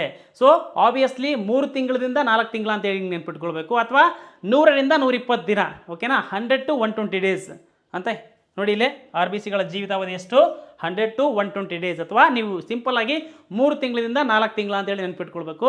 ಆ ಮನೆ ನಡೆದಿರ್ತಕ್ಕಂಥ ಜೂನಿಯರ್ ಇಂಜಿನಿಯರಿಂಗ್ನಲ್ಲಿ 115 ಡೇಸ್ ಅಂತ ಕೊಟ್ಟಿದ್ದಾನೆ, ಅದು ರೈಟ್ ಆನ್ಸರ್. ಎಸ್, ಹಾಗಾದರೆ RBCಗಳ ಬಗ್ಗೆ ಇಷ್ಟು ಗೊತ್ತಾಯ್ತಾ. ಎರಿಥ್ರೋಸೈಟ್ಸ್ ಅಂತ ಕರೀತಾರೆ, 45ರಿಂದ 55 ಲಕ್ಷ ಇರ್ತವೆ. ಸಪೋಸ್ ಇದಕ್ಕಿಂತ ಕಡಿಮೆ ಆದರೆ ಒಂದು ರೋಗ ಬರ್ತದೆ, ಅದು ನೋಡೋಣ ಮುಂದೆ. ಈಗ ಇದಕ್ಕೆ ಡ್ಯೂರೇಷನ್ ಎಷ್ಟಪ್ಪ ಅಂದರೆ ದಟ್ ಈಸ್ 120 ಡೇಸ್. ಹಾಗಾದರೆ ನೆಕ್ಸ್ಟ್ ಸ್ಲೈಡಲ್ಲಿ ಏನಿದೆ ನೋಡಿ, ಆಕಾರ. ಯಾಕೆ RBCದ ಆಕಾರ ಇಂಪಾರ್ಟೆಂಟು ನಮಗೆ ಅಂದರೆ, RBC ಕೆಲಸ ಏನು ಮಾಡ್ತದೆ ನೋಡಿ, ಇಲ್ಲಿ ಕಾರ್ಯ ಇದೆಯಾ ನೋಡಿ, ಆಮ್ಲಜನಕ ವಿನಿಮಯ, ಆಕ್ಸಿಜನ್ ಎಕ್ಸ್ಚೇಂಜ್ ಅಂದರೆ ಗ್ಯಾಸ್ ಎಕ್ಸ್ಚೇಂಜ್. ಸೊ ನಾವು ಉಸಿರಾಟ ಆಡ್ತಾ ಇದ್ದೀವಿ ಅಂತಂದರೆ, ನಮ್ಮಲ್ಲಿ ಉಸಿರಾಟ ನಡೀತಾ ಇದೆಯಲ್ಲ, ಇಲ್ಲಿ ತೊಗೊಂಡಿರ್ತಕ್ಕಂಥ ಆಕ್ಸಿಜನ್ ಹೋಗಿ ಈ ಒಂದು ಶ್ವಾಸಕೋಶದ ಕೊನೆಯ ಬ್ರಾಂಚ್ ಆಲ್ವಿಯೋಲೈಗೆ ತಲುಪಿ ಕೂತ್ಕೊಂಡಿರ್ತದೆ. ನಾನು ಹೇಳಿದ್ದೀನಿ ನಿಮಗೆ ಹೋಗು, ಈ ರಕ್ತ ಬರ್ತದೆ ಅಲ್ಲಿ, ಏನು ಸ್ವಾಮಿ ನಮಸ್ತೆ ಆಕ್ಸಿಜನ್ ಇದೆಯಾ ಅಂತ ಹೇಳ್ತದೆ. ಹಾಂ ಬನ್ನಿ, ಇದೆ ಆಕ್ಸಿಜನ್ ಇದೆ, ಈಗ ಜಸ್ಟ್ ಉಸಿರಾಟದಿಂದ ಬಂದು ತೊಗೊಂಡು ಕೂತ್ಕೊಂಡಿದ್ದೆ ನಾನು, ಇಲ್ಲಿದೆ, ಎಲ್ಲೇ ಗಾಳಿ ಚೀಲದಲ್ಲಿ ಕೂತ್ಕೊಂಡಿದ್ದೆ, ಆಲ್ವಿಯೋಲೈದಲ್ಲಿದೆ ಅಂತ ಹೇಳ್ತದೆ. ಆವಾಗ ರಕ್ತದಲ್ಲಿರ್ತಕ್ಕಂಥ RBC ಸೈಲಿಟ್ ಹೊಡೆದ್ಬಿಟ್ಟು ಕೊಡಿ ಸ್ವಾಮಿ ಅಂತೇಳಿ ಆಕ್ಸಿಜನ್ನ ತೊಗೊಂಡೋಗ್ತದೆ. ತೊಗೊಂಡೋಗಿ ಎಲ್ಲಿ ಕೊಡ್ತದೆ? ಪ್ರತಿಯೊಂದು ಜೀವಕೋಶಗಳು ಕೂಡ ಕೊಡ್ತದೆ, ತಗೊಳ್ಳಿ ನಾನಲ್ಲಿ ಆಲ್ವಿಯೋಲೈಗೆ ಸೈಲಿಟ್ ಹೊಡೆದು ತೊಗೊಂಡು ಬಂದಿದ್ದೀನಿ, ತಗೊಳ್ಳಿ ಅಂತ ಹೇಳ್ಕೊಂಡು RBC ಎಲ್ಲನೂ ಕೊಡ್ತದೆ. ಕೊಟ್ಟು ಅವರಲ್ಲಿರ್ತಕ್ಕಂಥ ಕಾರ್ಬನ್ ಡೈಆಕ್ಸೈಡ್ ತೊಗೊಂಡು ಬಂದು ಮತ್ತೆ ಆಲ್ವಿಯೋಲೈಗೆ ಕೊಡ್ತದೆ. ತಗೊಳ್ಳಿ ಸ್ವಾಮಿ, ಆವಾಗ ನಾನು ಆಕ್ಸಿಜನ್ ತೊಗೊಂಡೋಗಿದ್ದನಲ್ಲ, ಈ ಕಾರ್ಬನ್ ಡೈಆಕ್ಸೈಡ್ ತೊಗೊಳ್ಳಿ ನೀವು ಅಂತ. ಅವನು ಆಲ್ವಿಯೋಲೈ ಇಸ್ಕೊಳ್ತಾನೆ, ಕಾರ್ಬನ್ ಡೈಆಕ್ಸೈಡ್ ಇಸ್ಕೊಂಡು ಹಂಗೆ ಮತ್ತೆ ಶ್ವಾಸಕೋಶದಿಂದ ವಾಪಸ್ ಮೂಗಿನಿಂದ ಬಂದು ಉಫ್ ಅಂತೇಳಿ ಹೊರಗಡೆ ಬಿಡ್ತದೆ. ಯಾವುದು? ನಮ್ಮ ಒಂದು ಮೂಗು ಆಕ್ಸಿಜನನ್ನು ತೊಗೊಂಡೋಗಿ ಕಾರ್ಬನ್ ಡೈಆಕ್ಸೈಡನ್ನು ಹೊರಗಡೆ ಬಿಡುತ್ತದೆ. ಸೊ ಆ ಕೆಲಸ ಮಾಡೋದಕ್ಕೆ ಯಾರು ಹೆಲ್ಪ್ ಮಾಡ್ತಾರೆ ರಕ್ತದಲ್ಲಿರ್ತಕ್ಕಂಥವ್ರು ಅಂದರೆ RBC. ಅದಕ್ಕೋಸ್ಕರ RBCಯ ರಚನೆ ಹೆಂಗಿದೆ ಅಂತಂದರೆ ದುಂಡಾಗಿದ್ದು ನಡುವೆ ತಗ್ಗಾಗಿರ್ತದೆ. ಅದಕ್ಕೆ ನಾವೇನಂತ ಕರಿತೀವಿ, ಹಿಂಗಿದ್ರೆ ಏನಂತ ಕರಿತೀವಿ, ಪೀನವಾಗಿರ್ತದೆ, ಅಥವಾ ಪೀನ ಮಸೂರ ನಿಮ್ನ ಮಸೂರ ಬಗ್ಗೆ ಗೊತ್ತಿರಬೇಕು ನಿಮಗೆ. That is concave in nature, ಓಕೆನಾ. ಕಾನ್ಕೇವ್ ಅಂದರೆ ಪೀನವಾಗಿರ್ತದೆ, ದುಂಡಾಗಿದ್ದು ನಡುವೆ ತಗ್ಗಾಗಿರ್ತದೆ. ಅದು ಯಾಕೆ ಇರ್ತದೆ ಅಂತೇಳಿ ನಿಮಗೆ ಒಂದು ಕ್ಲಾಸಲ್ಲಿ ಹೇಳಿದ್ದೀನಿ ನಾನು. ಯಾಕೆ ಅಂತಂದರೆ ಈ ಒಂದು ಆಕ್ಸಿಜನ್ ಕಾರ್ಬನ್ ಡೈಆಕ್ಸೈಡ್ ಹೋಗಬೇಕು ಅಂತಂದರೆ ನಡುವೆ ಅದಕ್ಕೆ ಜಾಗ ಭಾಳ ಸಿಗ್ತದೆ, ಪ್ಲೇಸ್ ಭಾಳ ಸಿಗ್ತದೆ. ಗ್ಯಾಸಿಯಸ್ ಎಕ್ಸ್ಚೇಂಜ್ ಆಗಬೇಕು ಅಂದರೆ ಯಾವ ಫೆನಾಮಿನ ಅಥವಾ ಯಾವ ವಿಧಾನದಿಂದ ಆಗ್ತದೆ ಅಂತ ಹೇಳಿದ್ರೆ ನಾನು ನಿಮ್ಗೆ ಹೇಳಿದ್ದೀನಿ. ಯಾವುದರಿಂದ ಆಗ್ತದೆ? ವಿಸರಣೆಯಿಂದ ಆಗ್ತದೆ. ಇಂಗ್ಲೀಷಲ್ಲಿ ಡಿಫ್ಯೂಷನ್ ಅಂತ ಕರೀತಾರೆ. The gaseous exchange it is due to the which phenomena ಅಂತ ಕೇಳಿದ್ರೆ ಡಿಫ್ಯೂಷನ್ ಅಂತ. ಡಿಫ್ಯೂಷನ್ ಅಂದರೆ ವಿಸರಣೆ ಅಂತ ಕರಿತೀವಿ. ಅರ್ಥ ಆಯ್ತಾ? ಈ ವಿಸರಣೆ ಕ್ರಿಯೆಯಿಂದ ಅಲ್ಲಿ ಗ್ಯಾಸಸ್ ಎಕ್ಸ್ಚೇಂಜ್ ಆಗ್ತದೆ, ಆಕ್ಸಿಜನ್ ಹೋಗ್ತದೆ, ಕಾರ್ಬನ್ ಡೈಆಕ್ಸೈಡ್ ಬರ್ತದೆ. ಸೊ ಹಂಗೆ ಜಾಸ್ತಿ ಜಾಗ ಆಗಲಿ ಅಂತೇಳಿ ಅದನ್ನು ತಗ್ಗಾಗಿರ್ತದೆ. ಅದ್ರ ಜೊತೆಗೆ ಅದಕ್ಕೆ ನ್ಯೂಕ್ಲಿಯಸ್ ಇರುವುದಿಲ್ಲ. ಅದು ಪಾಯಿಂಟ್ ಕೂಡ ಇಲ್ಲಿದೆ ನೋಡಿ. ನ್ಯೂಕ್ಲಿಯಸ್ ಯಾಕೆ ಇರಲ್ಲ ಅಂತಂದರೆ ದಟ್ ಈಸ್ ರೀಸನ್ನೇ ಅದು. ನ್ಯೂಕ್ಲಿಯಸ್ ಇದ್ಕೊಂಡ್ಬಿಟ್ರೆ ಅದು ಕೂಡ ಬಂದು ಸ್ವಲ್ಪ ಜಾಗ ಆಕ್ಯುಪೈ ಮಾಡಿಬಿಡ್ತದೆ. ಅದನ್ನು ಬೇಡ ನಮಗೆ. ಒಟ್ಟಾರೆ ಆರ್ ಬಿ ಸಿ ಏನಪ್ಪ ಕೆಲಸ ಮಾಡೋದು? ಇದು ಜಸ್ಟ್ ತೊಗೊಂಡೋಗ್ಬೇಕು. ಏನು ತೊಗೊಂಡೋಗ್ಬೇಕು? ಆಕ್ಸಿಜನ್ ತೊಗೊಂಡೋಗಿ ಕೊಡಬೇಕು, ಕಾರ್ಬನ್ ಡೈಆಕ್ಸೈಡ್ನ ತರಬೇಕು. ಸೊ ನ್ಯೂಕ್ಲಿಯಸ್ನು ತೆಗೆದುಬಿಟ್ಟು ಅದು ಜಾಗ ಕೂಡ ಆರ್ ಬಿ ಸಿ ನೆಕ್ಸ್ಟ್ ಅದೇ ತಗ್ಗಾಗ್ಬಿಡ್ತು. ಅದಕ್ಕೆ ಹೆಚ್ಚು ಜಾಗ ಯಾಕಿದೆಯಪ್ಪ ಅಂತಂದರೆ ಅನಿಲ ವಿನಿಮಯ ಈಸಿ ಆಗಲಿ ಅಂತೇಳಿ.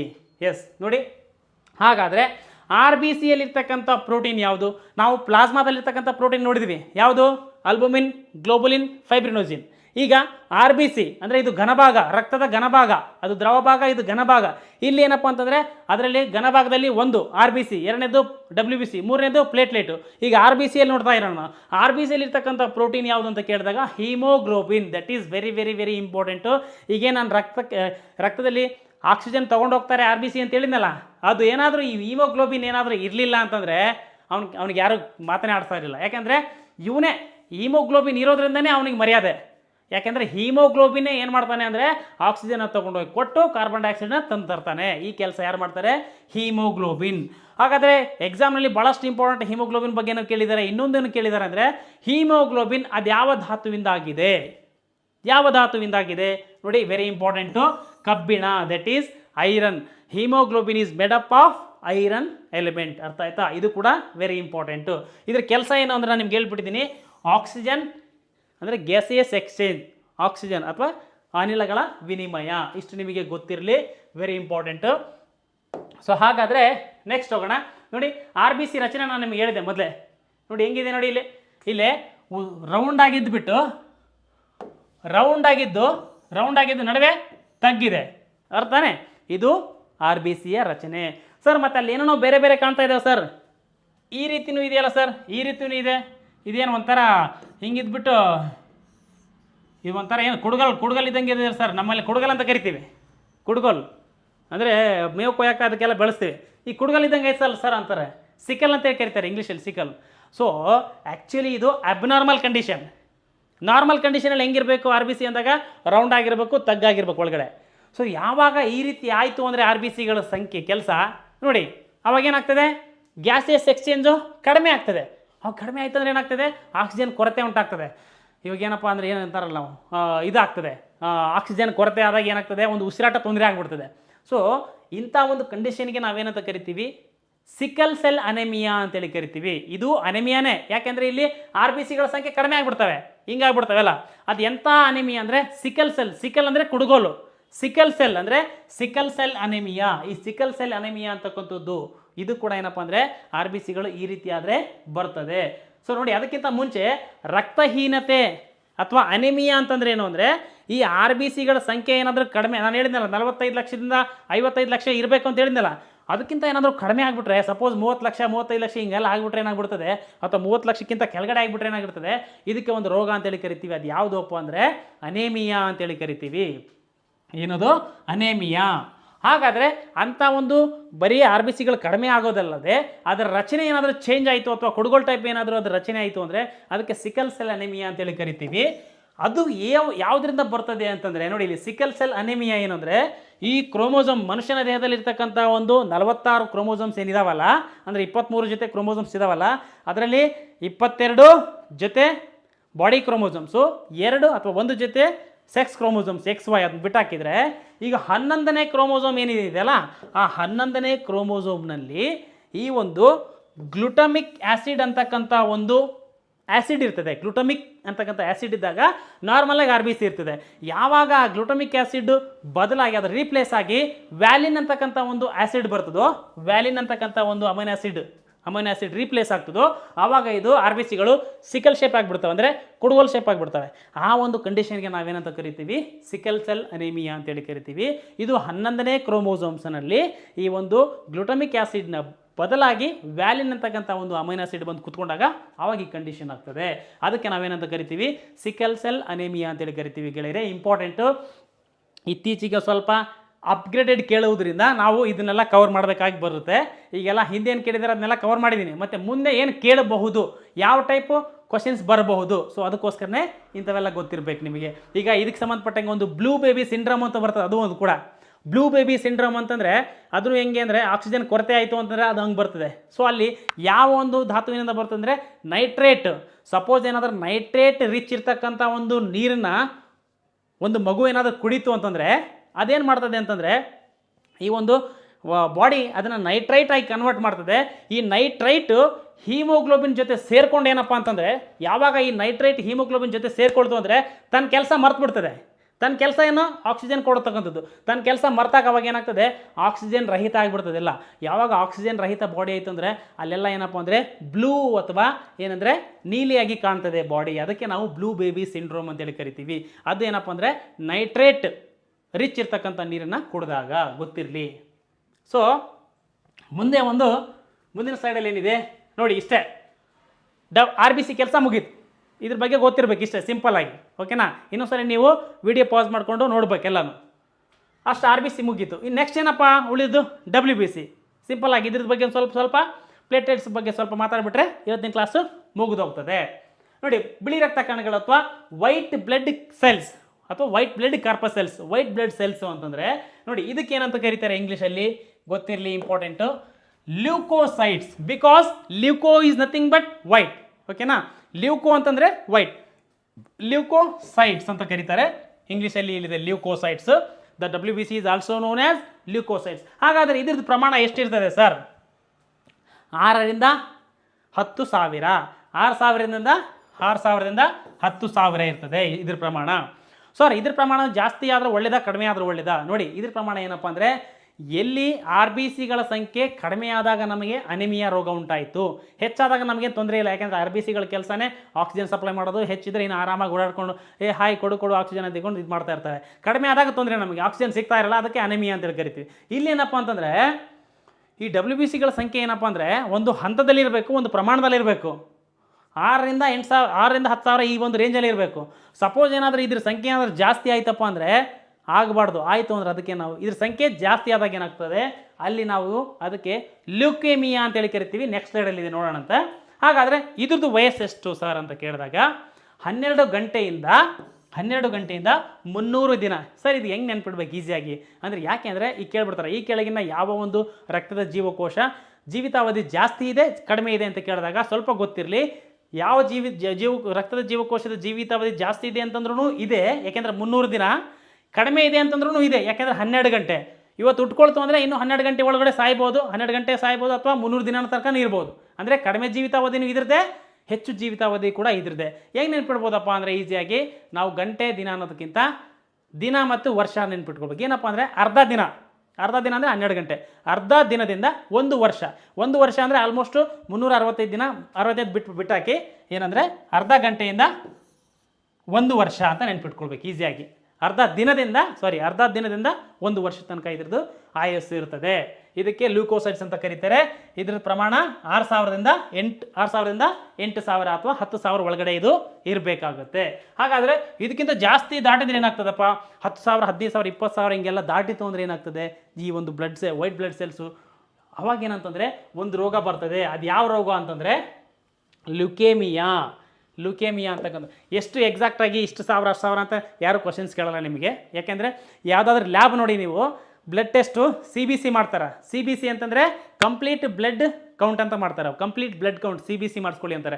ಅದರಲ್ಲಿ RBC, WBC, ಪ್ಲೇಟ್ಲೆಟ್ಸು, ಪ್ಲಾಸ್ಮಾ ಅವೆಲ್ಲನೂ ಇರ್ತವೆ. ನೀವು ನೋಡ್ಬೇಕು, ಅಬ್ಸರ್ವ್ ಮಾಡಬೇಕು. ಅದರಲ್ಲಿ ರೆಫರೆನ್ಸ್ ರೇಂಜು ಮತ್ತು ಎಷ್ಟಿದೆ ಅಂತ ತಿಳ್ಕೊಂಡು ಕೊಟ್ಟಿರ್ತಾರೆ. ರೆಫರೆನ್ಸ್ ರೇಂಜು ಒಬ್ಬೊಬ್ಬರು ಒಂದೊಂದು ಲ್ಯಾಬ್ನಿಂದ ಮಾಡ್ಕೊಂಡಿರ್ತಾರೆ ಒಂದೊಂದು. ಅದಕ್ಕೆ ಎಕ್ಸಾಕ್ಟ್ ಅದು ಯಾರು ಕೇಳಲ್ಲ ನಿಮಗೆ. ಬಟ್ ಹೆಚ್ಚು ಜೀವಕೋಶಗಳ WBC ಗಳ ಸಂಖ್ಯೆ ಹೆಚ್ಚಾದರೆ ಏನಾಗ್ತದೆ, RBC ಗಳ ಸಂಖ್ಯೆ ಕಡಿಮೆ ಆದರೆ ಏನಾಗ್ತದೆ ಅಂತ ಕೇಳ್ತಾ ಇರ್ತಾರೆ. ಅದು ಗೊತ್ತಿರಲಿ, ಓಕೆನಾ? ಇಲ್ಲಾಂದರೆ ಸ್ವಲ್ಪ ಕಂಟೆಂಟ್ ಸರ್ ಅಷ್ಟು ಕೌಂಟ್ ಅಷ್ಟಾಯಿತು ಇಷ್ಟಾಯಿತು ತಲೆ ಕೆಡ್ಸ್ಕೊಬೇಡಿ ಅದ್ರ ಬಗ್ಗೆ.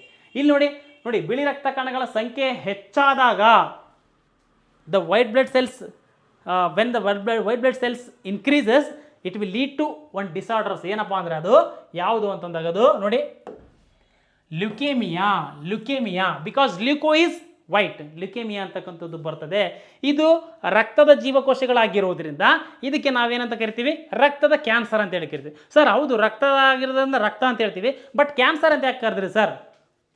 ಸ್ವಲ್ಪ ಜನರಿಗೆ ಪ್ರಶ್ನೆ, ಕ್ಯಾನ್ಸರ್ ಅಂತ ಯಾಕೆ ಕರೆದ್ರಿ ಸರ್? ಬೇಕಾದ್ರೆ ನೀವು ರಕ್ತದ ಒಂದು ರೋಗ ಅಂತ ಹೇಳ್ಬೋದು ಯಾವ್ದಾರ ಒಂದು. Cancer is nothing but uncontrolled multiplication of cells, ಅಂದರೆ ಅನಿಯಂತ್ರಿತ ಜೀವಕೋಶಗಳ ವಿಭಜನೆಗೆ ಕ್ಯಾನ್ಸರ್ ಅಂತ ಕರಿತೀವಿ. ಯಾವುದಾದ್ರೂ ದೇಹದಲ್ಲಿ ಯಾವುದಾರ ಬಾಡಿಯಲ್ಲಿ ಅನಿಯಂತ್ರಿತವಾಗಿ ಜೀವಕೋಶಗಳು ಬೆಳೀತಾ ಯಾವುದಾರ ಒಂದು ಮಲ್ಟಿಪ್ಲಿಕೇಶನ್ ವಿಭಜನೆ ಆಗ್ತಾ ಒಂದು ಗಡ್ಡೆ ಫಾರ್ಮೇಷನ್ ಆಯ್ತು ಅಂದರೆ ಅದಕ್ಕೆ ಕ್ಯಾನ್ಸರ್ ಅಂತ ಹೇಳಿ ಕರಿತೀವಿ. ಕ್ಯಾನ್ಸರಲ್ಲಿ ಹಲವಾರು ವಿಧಗಳಿದ್ದಾವೆ. ಸೊ ಅಂಥ ಒಂದು ಅನಿಯಂತ್ರಿತ ಜೀವಕೋಶಗಳ ವಿಭಜನೆ ಆಗಿ ಒಂದು ಗಡ್ಡೆ ಆಗಿದ್ರೆ ಅದು ಕ್ಯಾನ್ಸರ್ ಅಂತ ಕರಿತೀವಿ. ಅದು ಬ್ಲಡ್ಡಲ್ಲಿದ್ದರೆ ಬ್ಲಡ್ ಕ್ಯಾನ್ಸರ್ ಅಂತ ಹೇಳಿ ಕರಿತೀವಿ. ಅಷ್ಟೇ ಸಿಂಪಲ್, ಇದಕ್ಕೆ ಮತ್ತೇನೂ ಇಲ್ಲ.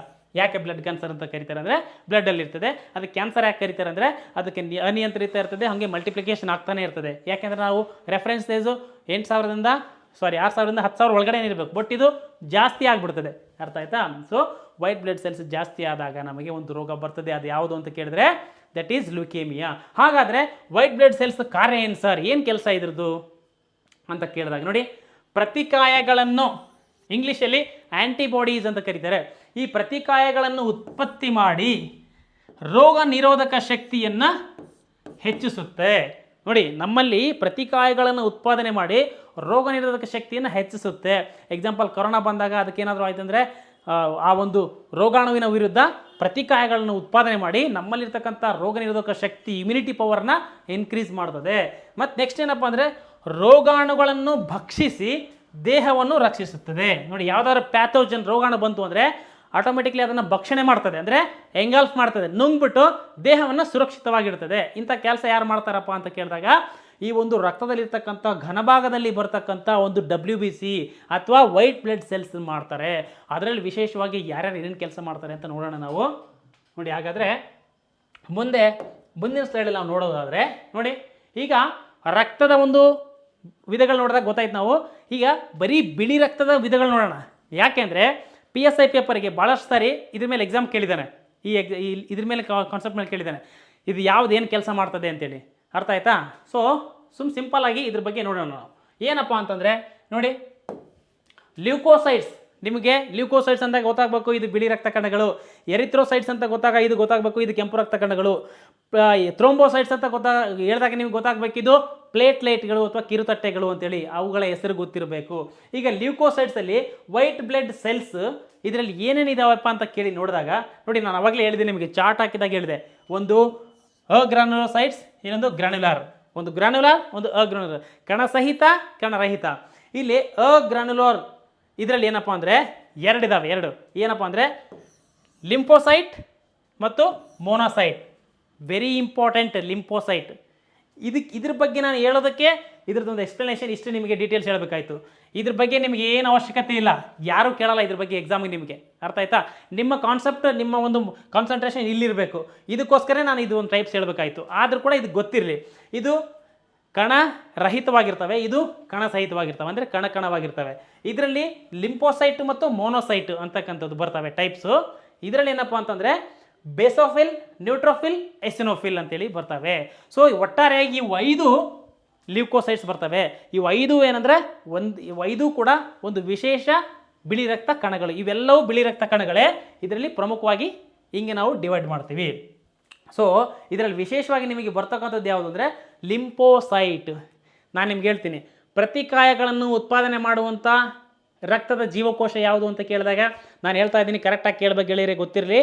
ಇನ್ನೊಂದ್ಸರಿ ರಿಪೀಟ್ ಮಾಡ್ತೀನಿ ಕ್ವಶನ್ನು. ಪ್ರತಿಕಾಯಗಳನ್ನು ಉತ್ಪಾದನೆ ಮಾಡ್ತಕ್ಕಂಥ ರಕ್ತದ ಜೀವಕೋಶ ಯಾವುದು ಅಂತ ಕೇಳಿದಾಗ ನಿಮ್ಮ ಆನ್ಸರ್ ಏನಾಗಿರಬೇಕು? ಬಿಳಿ ರಕ್ತ ಕಣಗಳು. ಅರ್ಥ ಆಯ್ತಾ? ಇನ್ನು ಅದರಲ್ಲಿ ಒಳಗಡೆ ಕೇಳಿದಾಗ ಪ್ರತಿಕಾಯಗಳನ್ನು ಉತ್ಪಾದನೆ ಮಾಡ್ತಕ್ಕಂಥ ಬಿಳಿ ರಕ್ತ ಕಣಗಳ ಒಂದು ವಿಧ ಯಾವುದು ಅಂತ ಕೇಳಿದಾಗ ಆವಾಗ ನಿಮ್ಮ ಆನ್ಸರ್ ಏನಾಗಬೇಕು? ಲಿಂಫೋಸೈಟ್. ಅದಕ್ಕೋಸ್ಕರ ನಾನು ಹೇಳ್ತಾ ಇದ್ದೀನಿ, ಗೊತ್ತಿರಲಿ. ಇವು ಯಾವ ಪ್ರತಿಕಾಯಗಳನ್ನು ಉತ್ಪಾದನೆ ಮಾಡುವುದಿಲ್ಲ, ಆದರೆ ಇವು ಬಿಳಿ ರಕ್ತ ಕಣಗಳ ಒಂದು ಟೈಪ್. ಇವು ಕೂಡ ಬಿಳಿ ರಕ್ತ ಕಣಗಳೇ, ಬಟ್ ಇವು ಯಾವ ಪ್ರತಿಕಾಯಗಳನ್ನು ಉತ್ಪಾದನೆ ಮಾಡುವುದಿಲ್ಲ. ಪ್ರತಿಕಾಯಗಳು very important. Antibodies which of the following the white blood cell it will produces the antibodies ಅಂತ ಕೇಳಿದಾಗ ನೀವೇನು ಹೇಳಬೇಕು? ಲಿಂಪೋಸೈಟ್. ಓಕೆನಾ? ಇಷ್ಟು ಗೊತ್ತಿರಲಿ. ಈಗ ಈ ಲಿಂಪೋಸೈಟಲ್ಲಿ ಮತ್ತೆ 3 ಬರ್ತಾವೆ. ಏನಪ್ಪ ಅಂದರೆ ಬಿ ಲಿಂಪೋಸೈಟ್, ಟಿ ಲಿಂಪೋಸೈಟ್. ಭಾಳಷ್ಟು ಎಕ್ಸಾಮ್ಸಿಗೆ ಕೇಳಿದ್ದಾನೆ. B lymphocyte, T lymphocyte, natural killer cells ಅಂತ ಹೇಳಿದರೆ ಅಂದರೆ ಬಿ ಸೆಲ್ಸ್, ಅಥವಾ ಇದಕ್ಕೆ ನಾವು ಬಿ ಲಿಂಪೋಸೈಟ್ಸ್ ಅನ್ಬೋದು ಅಥವಾ ಬಿ ಸೆಲ್ಸು ಅನ್ಬೋದು. B cells, T cells, N K cells ಅನ್ಬೋದು, ಅಥವಾ B lymphocyte, T lymphocytes, natural killer cells ಅನ್ಬೋದು.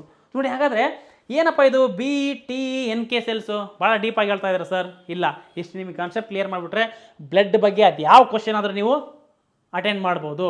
ನೋಡಿ, ಹಾಗಾದರೆ ಮೊದಲನೇದಾಗಿ ನಮ್ಗೆ ಗೊತ್ತಿದೆ, ಏನು ಗೊತ್ತಿದೆ? ಲಿಂಪೋಸೈಟ್ ಅಂತಕ್ಕಂಥದ್ದು ಆ್ಯಂಟಿಬಾಡಿಗಳನ್ನು ಉತ್ಪಾದನೆ ಮಾಡ್ತದೆ. ಆಯಿತು. ನೋಡಿ, ಓವರಾಲ್ ರಕ್ತದಲ್ಲಿ ಸ್ವಲ್ಪ ಈ ಕಡೆ ಕಾನ್ಸಂಟ್ರೇಷನ್ ಇರಲಿ.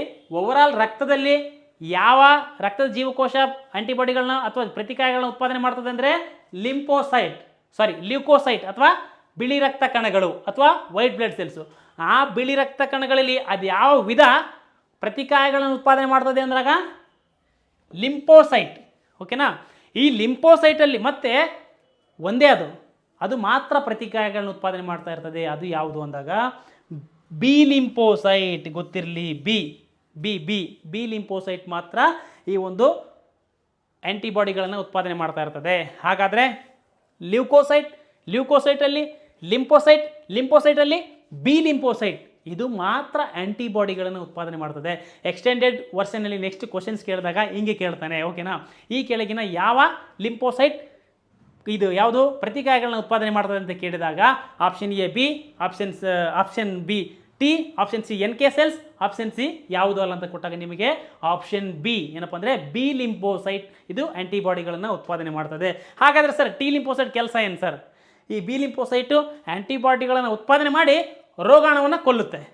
ಸರ್ ಟಿ ಏನು ಮಾಡ್ತದೆ ಅಂತಂದರೆ ಇದು ಆ್ಯಂಟಿಬಾಡಿಗಳನ್ನ ಉತ್ಪಾದನೆ ಮಾಡಲ್ಲ, ಡೈರೆಕ್ಟಾಗಿ ಅದ್ರ ಮೇಲೆ ಅಟ್ಯಾಕ್ ಮಾಡ್ತದೆ.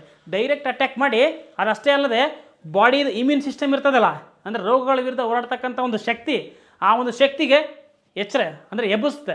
ಎದ್ದೇಳು ನೋಡಲ್ಲ, ರೋಗಾಣ ಶತ್ರುಗಳು ಬಂದರೆ ಎದ್ದೇಳು ಅಂತ ಹೇಳ್ಬಿಡ್ತದೆ. ಅವಾಗೆಲ್ಲ ಅಲರ್ಟ್ ಆಗಿ ಎಲ್ಲ ಡಗ್ ಅಂತ ಹೊಡೆದ್ಬಿಡ್ತಾರೆ. ಅರ್ಥ ಆಯ್ತಾ? ಆ ಕೆಲಸ ಯಾರು ಮಾಡ್ತಾರೆ? ಟಿ ಮಾಡ್ತದೆ. ಸೊ ಅದಕ್ಕೋಸ್ಕರನೇ ಗೆಳೆಯರೆ ಗೊತ್ತಿರಲಿ, ಏಡ್ಸ್ ಒಂದು ರೋಗ. ಇದಕ್ಕೆ ರೋಗಾಣ ಯಾವುದು ಅಂತಂದಾಗ ಎಚ್ ಐ ವಿ ಇದೆಯಲ್ಲ, ಹ್ಯೂಮನ್ ಇಮ್ಯುನೋ ಡೆಫಿಷಿಯನ್ಸಿ ವೈರಸ್ ಇದೆಯಲ್ಲ, ಈ ಒಂದು ವೈರಸ್ ಎಚ್ ಐ ವಿ ಅಂತಕ್ಕಂಥ ವೈರಸ್ಸು ಫಸ್ಟ್ ಹೋಗಿ ಅಟ್ಯಾಕ್ ಮಾಡೋದೆ ಯಾರಿಗೆ? ಬಿ ಲಿಂಪೋಸೈಟ್ಗಲ್ಲ. ಇದನ್ನು ಕ್ವಶನ್ ಕೇಳಿದ್ದಾರೆ. ಟಿಗೆ ಅಟ್ಯಾಕ್ ಮಾಡ್ತಾನೆ. ಯಾಕೆಂದರೆ ಇವನು ಬಿನ ಆ್ಯಂಟಿಬಾಡಿಗಳನ್ನ ರಿಲೀಸ್ ಮಾಡಿ ಆಮೇಲೆ ಏನೋ ಮಾಡ್ಬೇಕಂತಾನೆ. ಬಟ್ ಟಿ ಹಂಗಿಲ್ಲ, ಟಿ ಡೈರೆಕ್ಟ್ ಅಟ್ಯಾಕ್ ಮಾಡಿಬಿಡ್ತಾನೆ. ಅಷ್ಟೇ ಅಲ್ಲದೆ ಎಲ್ಲರನ್ನ ಎಬ್ಬಿಸ್ತಾನೆ. ಎದ್ದೇಳ್ರಿ ಅವ್ನು ಬಂದಂತೇಳಿ. ಅದಕ್ಕೆ ಮಗನ ಏನು ಮಾಡ್ತದೆ? ಅಟ್ಯಾಕ್ ಮಾಡಿಬಿಡ್ತದೆ. ಯಾರಿಗೆ? ಟಿಗೆ ಅಟ್ಯಾಕ್ ಮಾಡಿಬಿಡ್ತಾರೆ ಡೈರೆಕ್ಟಾಗಿ. ಸೊ ಎಚ್ ಐ ವಿ ವೈರಸ್ಗೆ ನಾವು ಯಾಕೆ ಇನ್ನೂವರೆಗಾದರೂ ಔಷಧಿ ಕಂಡಿಡಿಯೋಕ್ಕಾಗ್ತಾ ಇಲ್ಲ ಅಂದರೆ ಅದನ್ನೇನು ಮಾಡ್ತದೆ? ತನ್ನ ಒಂದು ರಚನೆಯೇ ಚೇಂಜ್ ಮಾಡ್ತದೆ. ಈ ರಚನೆ ಅಥವಾ ಯಾರು ಬಂದಿದ್ದಾರೆ ಅಂತ ಪತ್ತೆ ಹಚ್ತಕ್ಕಂಥವ್ರು ಯಾರು ಅಂದರೆ ಬಿ ಲಿಂಫೋಸೈಟ್. ಅವ್ನು ಹಿಂಗೆ ನೋಡ್ತಾ ಇರ್ತಾನೆ ಬೈನಾಕುಲರ್ ಹಾಕ್ಕೊಂಡು, ಯಾರು ಬರ್ತಾ ಇದ್ದಾರೆ ಅಂತ ಬೈನಾಕುಲರ್ ಹಾಕೊಂಡು ನೋಡ್ತಿರ್ತಾನೆ. ಯಾರು? B lymphocyte. B for binocular. ಹಿಂಗೆ ಗುರುತಿಸ್ತಾನೆ. ಯಾವುದಾದ್ರೂ ಒಂದು ದೇಹದಲ್ಲಿ ಫಾರಿನ್ ಪಾರ್ಟಿಕಲ್ ಅಥವಾ ಪ್ಯಾಥೋಜನ್ ಬಂದಾಗ ಅದನ್ನು ಗುರುತು ಮಾಡೋರು ಯಾರು ಅಂದಾಗ ಬೈನಾಕುಲರ್. ಯಾರು? ಬಿ ಲಿಂಫೋಸೈಟು. ಅದಕ್ಕೆ ಡೈರೆಕ್ಟ್ ಅಟ್ಯಾಕ್ ಮಾಡೋರು ಯಾರು ಅಂದರೆ ಟಿ ಲಿಂಫೋಸೈಟ್. ಗೊತ್ತಿರಲಿ. ಹಾಗೆ ಮತ್ತು ಆ್ಯಂಟಿಬಾಡಿಗಳನ್ನ ಪ್ರೊಡ್ಯೂಸ್ ಮಾಡಿ ರಕ್ಷಣೆ ಕೊಡ್ತಕ್ಕಂಥವ್ರು ಯಾರು ಅಂದಾಗ ಬಿ ಲಿಂಫೋಸೈಟ್. ಸರ್ ಹಾಗಾದರೆ ಎನ್ ಕೆ ಸೆಲ್ಸ್ ಏನು ಸರ್? ಎನ್ ಕೆ ಸೆಲ್ಸ್ ಏನಪ್ಪ ಅಂದರೆ ಯಾವುದಾದ್ರೂ ಒಂದು ದೇಹದಲ್ಲಿ ಯಾವುದಾದ್ರೂ ಭಾಗದಲ್ಲಿ ಗಡ್ಡೆಗಳಾದರೆ ಅಥವಾ ಟ್ಯೂಮರ್ಸ್ಗಳಾದರೆ ಅದ್ರ ವಿರುದ್ಧ ಹೋರಾಡ್ತದೆ. ಯಾವುದು? N K cells. ಇದು ಲಿಂಫೋಸೈಟ್ ಬಗ್ಗೆ ಮುಗೀತು. ಒಂದು ಲಿಂಫೋಸೈಟ್ ಬಗ್ಗೆ ಮುಗೀತು. ಆಮೇಲೆ ನೆಕ್ಸ್ಟ್ ಏನಪ್ಪ? ಮೋನೋಸೈಟ್ ಏನಪ್ಪ ಅಂದರೆ ಇದನ್ನೆಲ್ಲನೂ ಅಟ್ಯಾಕ್ ಮಾಡಿದಾಗ ಏನು ಡೆಡ್ ಬಾಡಿಗಳು ಇರ್ತಾವಲ್ಲ, ಡೆಡ್ ಬಾಡಿಗಳು ಯಾವ ರೀತಿ ಈ ಲಿವರ್ ಕೆಮಿಕಲ್ ರಿಲೀಸ್ ಮಾಡಿ ಡೆಡ್ ಬಾಡಿಗಳನ್ನ ಇದು ಮಾಡ್ತಲ್ಲ, ಹಂಗೆ ಇದೇನು ಮಾಡ್ತದೆ? ಇವೆಲ್ಲ ಇದು ಅಟ್ಯಾಕ್ ಮಾಡಿದ್ದನ್ನು ಡೆಡ್ ಬಾಡಿಗಳನ್ನು ಅದನ್ನೆಲ್ಲ ನುಂಗಾಕ್ಬಿಡ್ತದೆ, ಎಂಗಲ್ಫ್ ಮಾಡ್ತದೆ. ಅದಕ್ಕೆ ಇದು ಯಾವುದು? ಮೋನೋಸೈಟ್. ಇದನ್ನೆಲ್ಲ ನುಂಗಾಗ್ತದೆ. ಸೊ ಇನ್ನು ನೆಕ್ಸ್ಟು ಗ್ರಾನುಲಾರಲ್ಲಿ ಬೇಸೋಫಿಲ್, ನ್ಯೂಟ್ರೋಫಿಲ್, ಇಸಿನೋಫಿಲ್ ಅಂತ ಕೇಳಿದಾಗ ಈ ಬೇಸೋಫಿಲ್ ಏನು ಮಾಡ್ತದೆ ಗೊತ್ತಾ? ಯಾವುದಾದ್ರೂ ಒಂದು ಪ್ಯಾಥೋಜನ್ ಅಥವಾ ಯಾವುದೇ ಒಂದು ಪಾರ್ಟಿಕಲ್ ಹೋಯ್ತು. ಎಕ್ಸಾಂಪಲ್ ಅಪ್ಪ, ನಮ್ಮ ಊರಲ್ಲಿ ಪಾರ್ಥೇನಿಯಮ್ ಅಥವಾ ಕಾಂಗ್ರೆಸ್ ಗಿಡ ಅಂತ ಹೇಳ್ತೀವಿ. ಅಲ್ಲಿ ಹೋದಾಗ ಸ್ವಲ್ಪ ಜನರಿಗೆ ಸೀನ್ ಬರ್ತದೆ. ಅದೇನಪ್ಪ ಅಂದರೆ ಅದು ಇದಕ್ಕೆ ರೆಸ್ಪಾನ್ಸ್, ಅದ್ರ ವಿರುದ್ಧ ಒಂದು ರೆಸ್ಪಾನ್ಸ್. ಆ ಒಂದು ರೆಸ್ಪಾನ್ಸಿಗೆ ಸಹಾಯ ಮಾಡ್ತಕ್ಕಂಥದ್ದು ಯಾವುದು ಅಂದಾಗ ಈ ಬೇಸೋಫಿಲ್ ಎಬ್ಸುತ್ತೆ. ಅರ್ಥ ಆಯ್ತಾ? ಅದಕ್ಕೆ ಯಾವುದಕ್ಕೆ? ಈಸಿನೋಫಿಲ್ಗೆ ನಿನಗೆ ಯಾರೋ ಬಂದಿದ್ದಾರೆ ಫಾರಿನ್ ಪಾರ್ಟಿಕಲ್ ಬಂದಿದ್ದಾರೆ ಅಂತ ಈಸಿನೋಫಿಲ್ಗೆ ಹೇಳ್ತದೆ. ಅವಾಗ ಹೇಳ್ತಕ್ಕಂಥವ್ರು ಬೇಸೋಫಿಲ್ಲು, ಏಸಿನೋಫಿಲ್ ಅದರದ ವಿರುದ್ಧ ರೆಸ್ಪಾನ್ಸ್ ಮಾಡ್ತದೆ. ಸೊ ನ್ಯೂಟ್ರೋಫಿಲ್ ಏನು ಮಾಡ್ತದೆ ಅಂತಂದರೆ, ನ್ಯೂಟ್ರೋಫಿಲ್ ಏನಂತಂದರೆ ಇದು ಕೂಡ ಯಾವುದೇ ಬ್ಯಾಕ್ಟೀರಿಯಾಗಳಾಗಿರ್ಬೋದು ಅಥವಾ ಗಾಯಗಳಾಗಿರ್ಬೋದು ಇದನ್ನು ವಾಸಿ ಆಗಬೇಕು ಅಂದಾಗ ಆವಾಗ ಆ ಒಂದು ಬೇರೆ ಪ್ಯಾಥೋಜನ್ಸ್ಗಳ ವಿರುದ್ಧ ರಕ್ಷಣೆ ಕೊಡ್ತದೆ, ರಕ್ಷಣೆ ಕೊಟ್ಟು ಆ ಗಾಯನ ವಾಸಿ ಮಾಡ್ತದೆ. ಸೊ ಒಟ್ಟಾರೆಯಾಗಿ WBCಯಲ್ಲಿ ಜಾಸ್ತಿ ಪ್ರಮಾಣದಲ್ಲಿ ಯಾವುದು ಜೀವಕೋಶ ಇದೆ ಅಂತ ಕೇಳಿದಾಗ ನಿಮಗೇನು ಅನ್ಬೇಕು, ನ್ಯೂಟ್ರೋಫಿಲ್ ಹೇಳ್ಬೇಕು. ಯಾಕಂದರೆ ಇಲ್ಲಿ ನೋಡಿ 60 to 70%. ಸೊ ನ್ಯೂಟ್ರೋಫಿಲ್ದು ಇದೊಂದು ಪಾಯಿಂಟ್ ನಮ್ಗೆ ಗೊತ್ತಿರಬೇಕು. ಒಟ್ಟಾರೆಯಾಗಿ WBCಯಲ್ಲಿ ಇರ್ತಕ್ಕಂಥ ಒಂದು ಜೀವಕೋಶಗಳು ಎಷ್ಟು ಅಂತಂದು ಕೇಳಿದಾಗ ನಿಮಗೆ ಏನು ಅನ್ಬೇಕು, ಒಂದು ಲಿಂಫೋಸೈಟ್, ಎರಡನೇದು ಮೋನೋಸೈಟ್. ಈ ಸೈಟಲ್ಲಿ 2, ಫಿಲ್ಲಲ್ಲಿ 3. ಲಿಂಫೋಸೈಟ್, ಮೋನೋಸೈಟ್, ಇಲ್ಲೇ ನ್ಯೂಟ್ರೋಫಿಲ್, ಇಸಿನೋಫಿಲ್, ಬೇಸೋಫಿಲ್. ಇವೆಲ್ಲದರಲ್ಲೂ ಜಾಸ್ತಿ ಇರ್ತಕ್ಕಂಥದ್ದು ನ್ಯೂಟ್ರೋಫಿಲ್. ಇಷ್ಟು ನಿಮಗೆ ಓವರಾಲ್ ಆಗಿ ಗೊತ್ತಿರಲಿ. ಈ ಒಂದು ಲಿಂಫೋಸೈಟ್ಗಳಲ್ಲಿ B lymphocyte, T lymphocytes, NK cells ಅಂತಿರ್ತವೆ. ಈ ಬಿ ಲಿಂಫೋಸೈಟ್ಸ್ ಅಂತಕ್ಕಂಥವ್ರು ಬೈನಾಕ್ಯುಲರ್ ಹಾಕ್ಕೊಂಡು ಹಿಂಗೆಲ್ಲ ಏನು ಮಾಡ್ತಾರೆ, ಗುರುತಿಸ್ತಾರೆ ಯಾರು ಬರ್ತಾ ಇದ್ದಾರೆ ಅಂತೇಳಿ. ಮತ್ತು ಅದನ್ನು ಬಂದ ತಕ್ಷಣ ಅವ್ರಿಗೆ ಆ್ಯಂಟಿಬಾಡಿ ರಿಲೀಸ್ ಮಾಡಿ ಅವ್ರಿಗೆ ಕೊಂದಾಕ್ತಾರೆ. ಬಟ್ ಟಿ ಏನು ಮಾಡ್ತಾರೆ ಅಂದರೆ ಡೈರೆಕ್ಟಾಗಿ ಅಟ್ಯಾಕ್ ಮಾಡ್ತಾನೆ. ಸೊ ಅಷ್ಟೇ ಅಲ್ಲದೆ ಎಲ್ಲರನ್ನ ಎಬ್ಬಿಸ್ತಾನೆ ಇಮ್ಯೂನ್ ಸಿಸ್ಟಮನ್ನು. ಬಟ್ NK ಸೆಲ್ಸ್ ಏನಪ್ಪ ಅಂದರೆ ಗಡ್ಡೆ ಅಥವಾ ಟ್ಯೂಮರ್ ವಿರುದ್ಧ ಹೋರಾಡ್ತಾರೆ. ಇಷ್ಟು ಇದ್ರ ಬಗ್ಗೆ ಇದೆ. ಇನ್ನು ನೆಕ್ಸ್ಟ್ ಸ್ಲೈಡಲ್ಲಿ ಆಯಿತು. ಇನ್ನು ನೆಕ್ಸ್ಟ್ ಸ್ಲೈಡಲ್ಲಿ ಏನಪ್ಪ ಅಂದರೆ ಬಿಳಿ ರಕ್ತ ಕಣಗಳ ವಿಧಗಳು ನಾವೇನು ಈಗೆಲ್ಲ ನೋಡಿದ್ವಲ್ಲ ಅದನ್ನೇ ಇಲ್ಲಿ ಎಕ್ಸ್ಪ್ಲೇನ್ ಇನ್ನೊಂದು ಸರಿ ಇದರಲ್ಲಿ ಏನಪ್ಪ, ಕಣ ಸಹಿತದಲ್ಲಿ ಏನಪ್ಪ ಅಂದರೆ ನೋಡಿ ನ್ಯೂಟ್ರೋಫಿಲ್ ಇದೆ, ಇಸಿನೋಫಿಲ್ ಇದೆ, ಬೇಸೋಫಿಲ್ ಇದೆ. ಇದರಲ್ಲಿ ಏನಪ್ಪ ಅಂದರೆ ಕಣರಹಿತದಲ್ಲಿ ಲಿಂಫೋಸೈಟ್ ಇದೆ ಮತ್ತು ಮೋನೋಸೈಟ್ ಇದೆ. ನಿಮಗೆ ಗೊತ್ತು, ನಾನು ಅವಾಗಲೇ ಎಕ್ಸ್ಪ್ಲೇನ್ ಮಾಡಿದ್ದೀನಿ. ಎಸ್, ಹಾಗಾದರೆ ನೆಕ್ಸ್ಟ್ ಲಿಂಫೋಸೈಟಲ್ಲಿ ಇದು ಕೂಡ ಹೇಳಿದ್ದೀನಿ ನಿಮಗೆ. ಏನಪ್ಪ ಲಿಂಫೋಸೈಟ್ ಅಂತಕ್ಕಂಥದ್ದು ಏನಪ್ಪ ನೋಡಿ, ಪ್ರತಿಕಾಯಗಳನ್ನು ಉತ್ಪಾದನೆ ಮಾಡುವ ರಕ್ತದ ಏಕೈಕ ಜೀವಕೋಶ ಯಾವುದು? ಲಿಂಫೋಸೈಟ್. ಅರ್ಥ ಆಯ್ತಾ? ರಕ್ತದ ಏಕೈಕ ಜೀವಕೋಶ ಯಾವುದು? ಅದು ವಿಶೇಷವಾಗಿ ಬಿಳಿ ರಕ್ತದ ಏಕೈಕ ಜೀವಕೋಶನೂ ಅನ್ಬೋದು, ಯಾಕಂದರೆ ಬಿಳಿ ರಕ್ತದ ಕಣ ಇದು. ಯಾವುದು? ಲಿಂಫೋಸೈಟ್. ಏನು ಉತ್ಪಾದನೆ ಮಾಡ್ತದೆ? ಪ್ರತಿಕಾಯಗಳನ್ನು ಇಂಗ್ಲೀಷಲ್ಲಿ ಏನಂತ ಕರಿತೀವಿ? ಆ್ಯಂಟಿಬಾಡೀಸ್. ಓಕೆನಾ?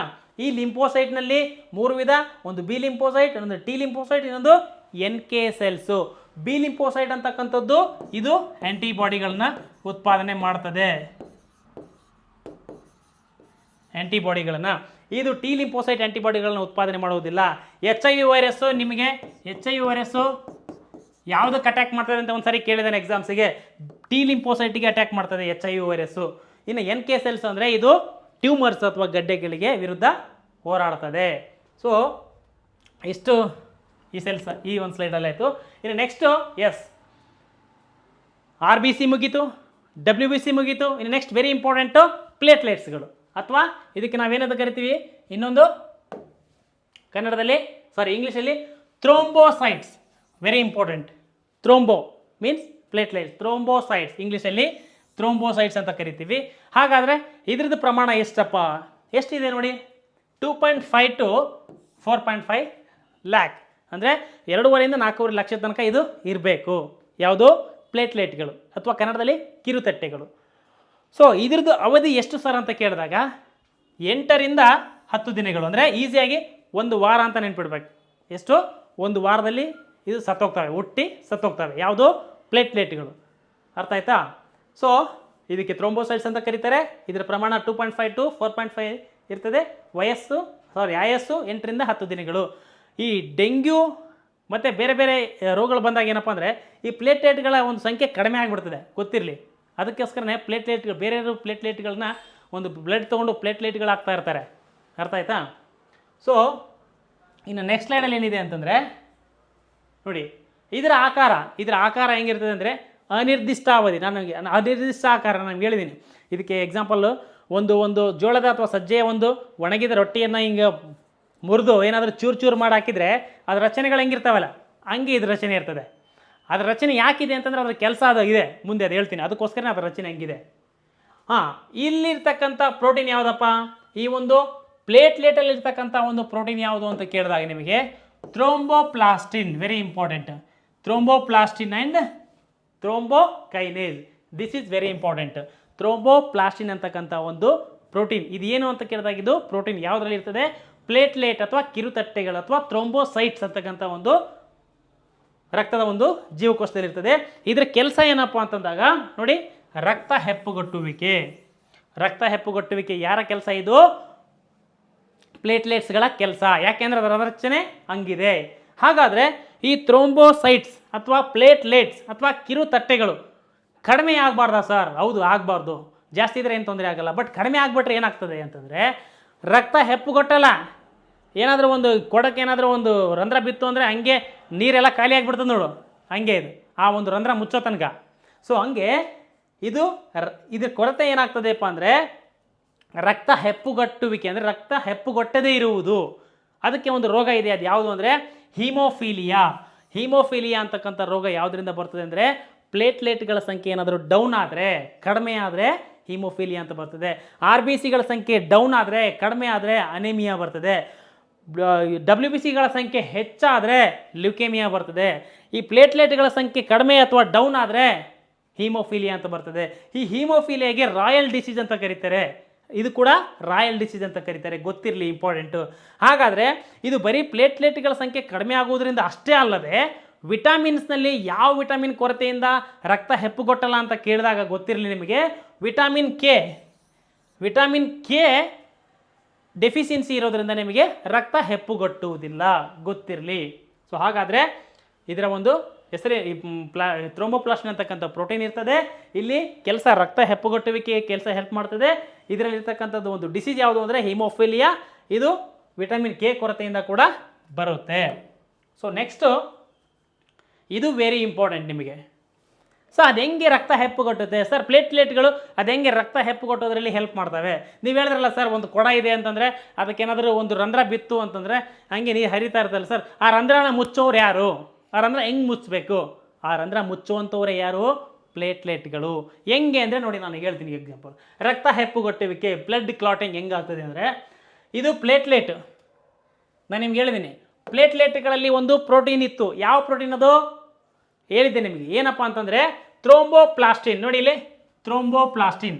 ಈ ಥ್ರೋಂಬೋಪ್ಲಾಸ್ಟಿನ್ನು ಕ್ಯಾಲ್ಸಿಯಂ ಸಹಾಯ ಇಲ್ಲದೆ ಜೊತೆಗೆ ಏನಿರ್ತದೆ, ಫಸ್ಟ್ ಏನಿರ್ತದೆ ಅಂದರೆ ಥ್ರೋಂಬೋಪ್ಲಾಸ್ಟಿನ್ ಇರ್ತದೆ. ಅಂದರೆ ಮುಂಚೆ ಅಂದರೆ ಥ್ರೋಂಬೋಪ್ಲಾಸ್ಟಿನ್ಗಿಂತ ಮುಂಚೆ ಇರ್ತದೆ. ಅಂದರೆ ಥ್ರೋಂಬೋಪ್ಲಾಸ್ಟಿನ್ ಏನಪ್ಪ ಅಂದರೆ ಕ್ಯಾಲ್ಸಿಯಂ ಅದಕ್ಕೆ ಸಿಕ್ಕಾಗ ಅದು ಥ್ರೋಂಬೋಪ್ಲಾಸ್ಟಿನ್ ಆಗಿ ಕನ್ವರ್ಟ್ ಆಗ್ತದೆ. ಈ ಥ್ರೋಂಬೋಪ್ಲಾಸ್ಟಿನ್ ಎಲ್ಲಿರ್ತದೆ ಅಪ್ಪ ಅಂದರೆ ಈ ಒಂದು ಪ್ಲೇಟ್ಲೆಟ್ಗಳಲ್ಲಿ ಇರ್ತದೆ. ಓಕೆನಾ? ಪ್ಲೇಟ್ಲೆಟ್ಗಳಲ್ಲಿ ಥ್ರೋಂಬೋಪ್ಲಾಸ್ಟಿನ್ ಇರುತ್ತೆ. ಈ ಥ್ರೋಂಬೋಪ್ಲಾಸ್ಟಿನ್ ಏನು ಮಾಡ್ತದೆ ಅಂದರೆ ನೋಡಿ ಇಲ್ಲಿ, ಥ್ರೋಂಬೋಪ್ಲಾಸ್ಟಿನ್ ಏನು ಮಾಡ್ತದೆ ಅಂದರೆ ಈ ಪ್ರೋಥ್ರೋಂಬಿನ್ ಮತ್ತು ಫೈಬ್ರಿನೋಜಿನ್ ಅಂತಕ್ಕಂಥದ್ದು ಇದು ಪ್ಲಾಸ್ಮಾದಲ್ಲಿರ್ತಕ್ಕಂಥ ಪ್ರೋಟೀನ್ಗಳು ನಾವು ಆವಾಗಲೇ ಸ್ಟಡಿ ಮಾಡಿದ್ದೀವಿ. ಇದು ಪ್ಲೇಟ್ಲೆಟ್ನಲ್ಲಿರ್ತಕ್ಕಂಥ ಒಂದು ಅಥವಾ ಕಿರುತಟ್ಟೆಯಲ್ಲಿರ್ತಕ್ಕಂಥ ಪ್ರೋಟೀನು, ಇದು ಪ್ಲಾಸ್ಮಾದಲ್ಲಿರ್ತಕ್ಕಂಥ ಪ್ರೋಟೀನ್. ಯಾವುದು? ಪ್ರೋಥ್ರೋಂಬಿನ್ ಮತ್ತು ಫೈಬ್ರಿನೋಜಿನ್. ನೋಡಿ ಈಗ ಥ್ರೋಂಬೋಪ್ಲಾಸ್ಟಿನ್ ಏನು ಮಾಡ್ತದೆ ಅಂದರೆ ಈ ಪ್ರೋಥ್ರೋಂಬಿನನ್ನು ಥ್ರೋಂಬಿನ್ ಆಗಿ ಮಾಡ್ತದೆ. ಅಂದರೆ ತೆಗೆದಾಕ್ಬಿಡ್ತದೆ. ಇದು ಥ್ರೋಂಬಿನ್. ಯಾವಾಗ ಥ್ರೋಂಬಿನ್ ಆಯಿತು, ಈ ಥ್ರೋಂಬಿನ್ ಏನು ಮಾಡ್ತದೆ ಕೆಲಸ ಅಂತಂದರೆ ಈ ಪ್ಲಾಸ್ಮಾದಲ್ಲಿರ್ತಕ್ಕಂಥ ಫೈಬ್ರಿನೋಜಿನ್, ನಾನು ನಿಮ್ಗೆ ಹೇಳಿದೆ, ಫೈಬ್ರಿನೋಜಿನ್ನ ಕೆಲಸನೇ ಬ್ಲಡ್ ಕ್ಲಾಟ್ ಮಾಡೋದಕ್ಕೆ ಅಥವಾ ರಕ್ತವನ್ನು ಹೆಪ್ಪುಗಟ್ಟೋದಕ್ಕೆ. ಈ ಥ್ರೋಂಬಿನ್ ಅಂತಕ್ಕಂಥದ್ದು ಏನು ಮಾಡ್ತದೆ, ಫೈಬ್ರಿನೋಜಿನ್ ಇದು ಕನ್ವರ್ಟ್ ಆಗಿ ಫೈಬ್ರಿನ್ ಆಗಿ ಕನ್ವರ್ಟ್ ಆಗ್ತದೆ. ಫೈಬ್ರಿನ್ ಅಂದರೆ ಎಳೆಗಳು, ಫೈಬರ್ ಅಂದರೆ ಎಳೆಗಳು. ಅದು ನೆಕ್ಸ್ಟ್ ನಿಮಗೆ ಚಿತ್ರ ಸಮೇತ ತೋರಿಸ್ತೀನಿ. ಯಾವಾಗ ಈ ಫೈಬ್ರಿನ್ ಆಯಿತು ಅಂತ ಅವಾಗ ಗೊತ್ತಾಯಿತು, ಈ ಫೈಬ್ರಿನ್ ಪಾಲಿಮರೇಜ್ ಅಂದರೆ ಪ್ರವರ್ಧಿಸ್ತವೆ, ಅಂದರೆ ವರ್ಧನೆ ಆಗ್ತವೆ, ಅವಾಗ ಕ್ಲಾಟ್ ಆಗ್ತದೆ. ಹೆಂಗೆ ಅಂತಂದರೆ ಈ ಒಂದು RBC ಬರ್ತದೆ, WBC ಬರ್ತದೆ, ಪ್ಲೇಟ್ಲೆಟ್ಸ್ ಎಲ್ಲರನ್ನ ಸೇರಿ ಹಿಂಗೆಲ್ಲ ಹಗ್ಗ ತೊಗೊಂಡು ಕಟ್ಟಾಕ್ಬಿಡ್ತದೆ. ಅದು ಹೆಂಗೆ ಕಟ್ಟಾಗ್ತದೆ ನಾನು ನಿಮ್ಗೆ ಮೊದಲು ಹೇಳ್ತೀನಿ. ಇದಕ್ಕಿಂತ ಮುಂಚೆ ಸ್ವಲ್ಪ ಇನ್ನೊಂದು ಸರಿ ಕ್ಲಾರಿಫೈ ನೋಡ್ಕೊಳ್ಳಿ.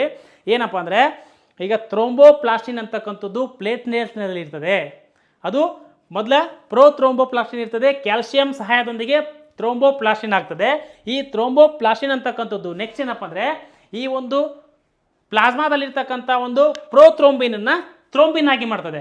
ಯಾವಾಗ ಥ್ರೋಂಬಿನ್ ಆಯಿತು, ಈ ಥ್ರೋಂಬಿನ್ ಏನು ಮಾಡ್ತದೆ ಅಂತಂದರೆ ಈ ಒಂದು ಫೈಬ್ರಿನೋಜಿನನ್ನು ಫೈಬ್ರಿನ್ ಆಗಿ ಕನ್ವರ್ಟ್ ಮಾಡ್ತದೆ. ಈ ಫೈಬ್ರಿನ್ ಅಂತಂದ್ರೆ ಒಂದು ಹಗ್ಗ ಅಂದಂಗೆ, ಎಳೆ ಅಂದಂಗೆ.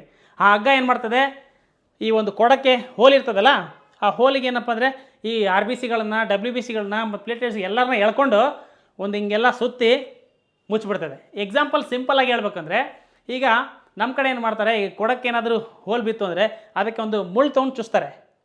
ಮುಳ್ಳು ಚುಚ್ಚಿದಾಗ ಏನಾಗ್ತದೆ, ನೀರು ಸೋರೋದು ಕಡಿಮೆ ಆಗ್ತದೆ. ಆದರೂ ಕೆಲವೊಂದು ಟೈಮ್ ಬರ್ತಾ ಇರ್ತದೆ, ಸ್ವಲ್ಪ ಬರ್ತಾ ಇರ್ತದೆ.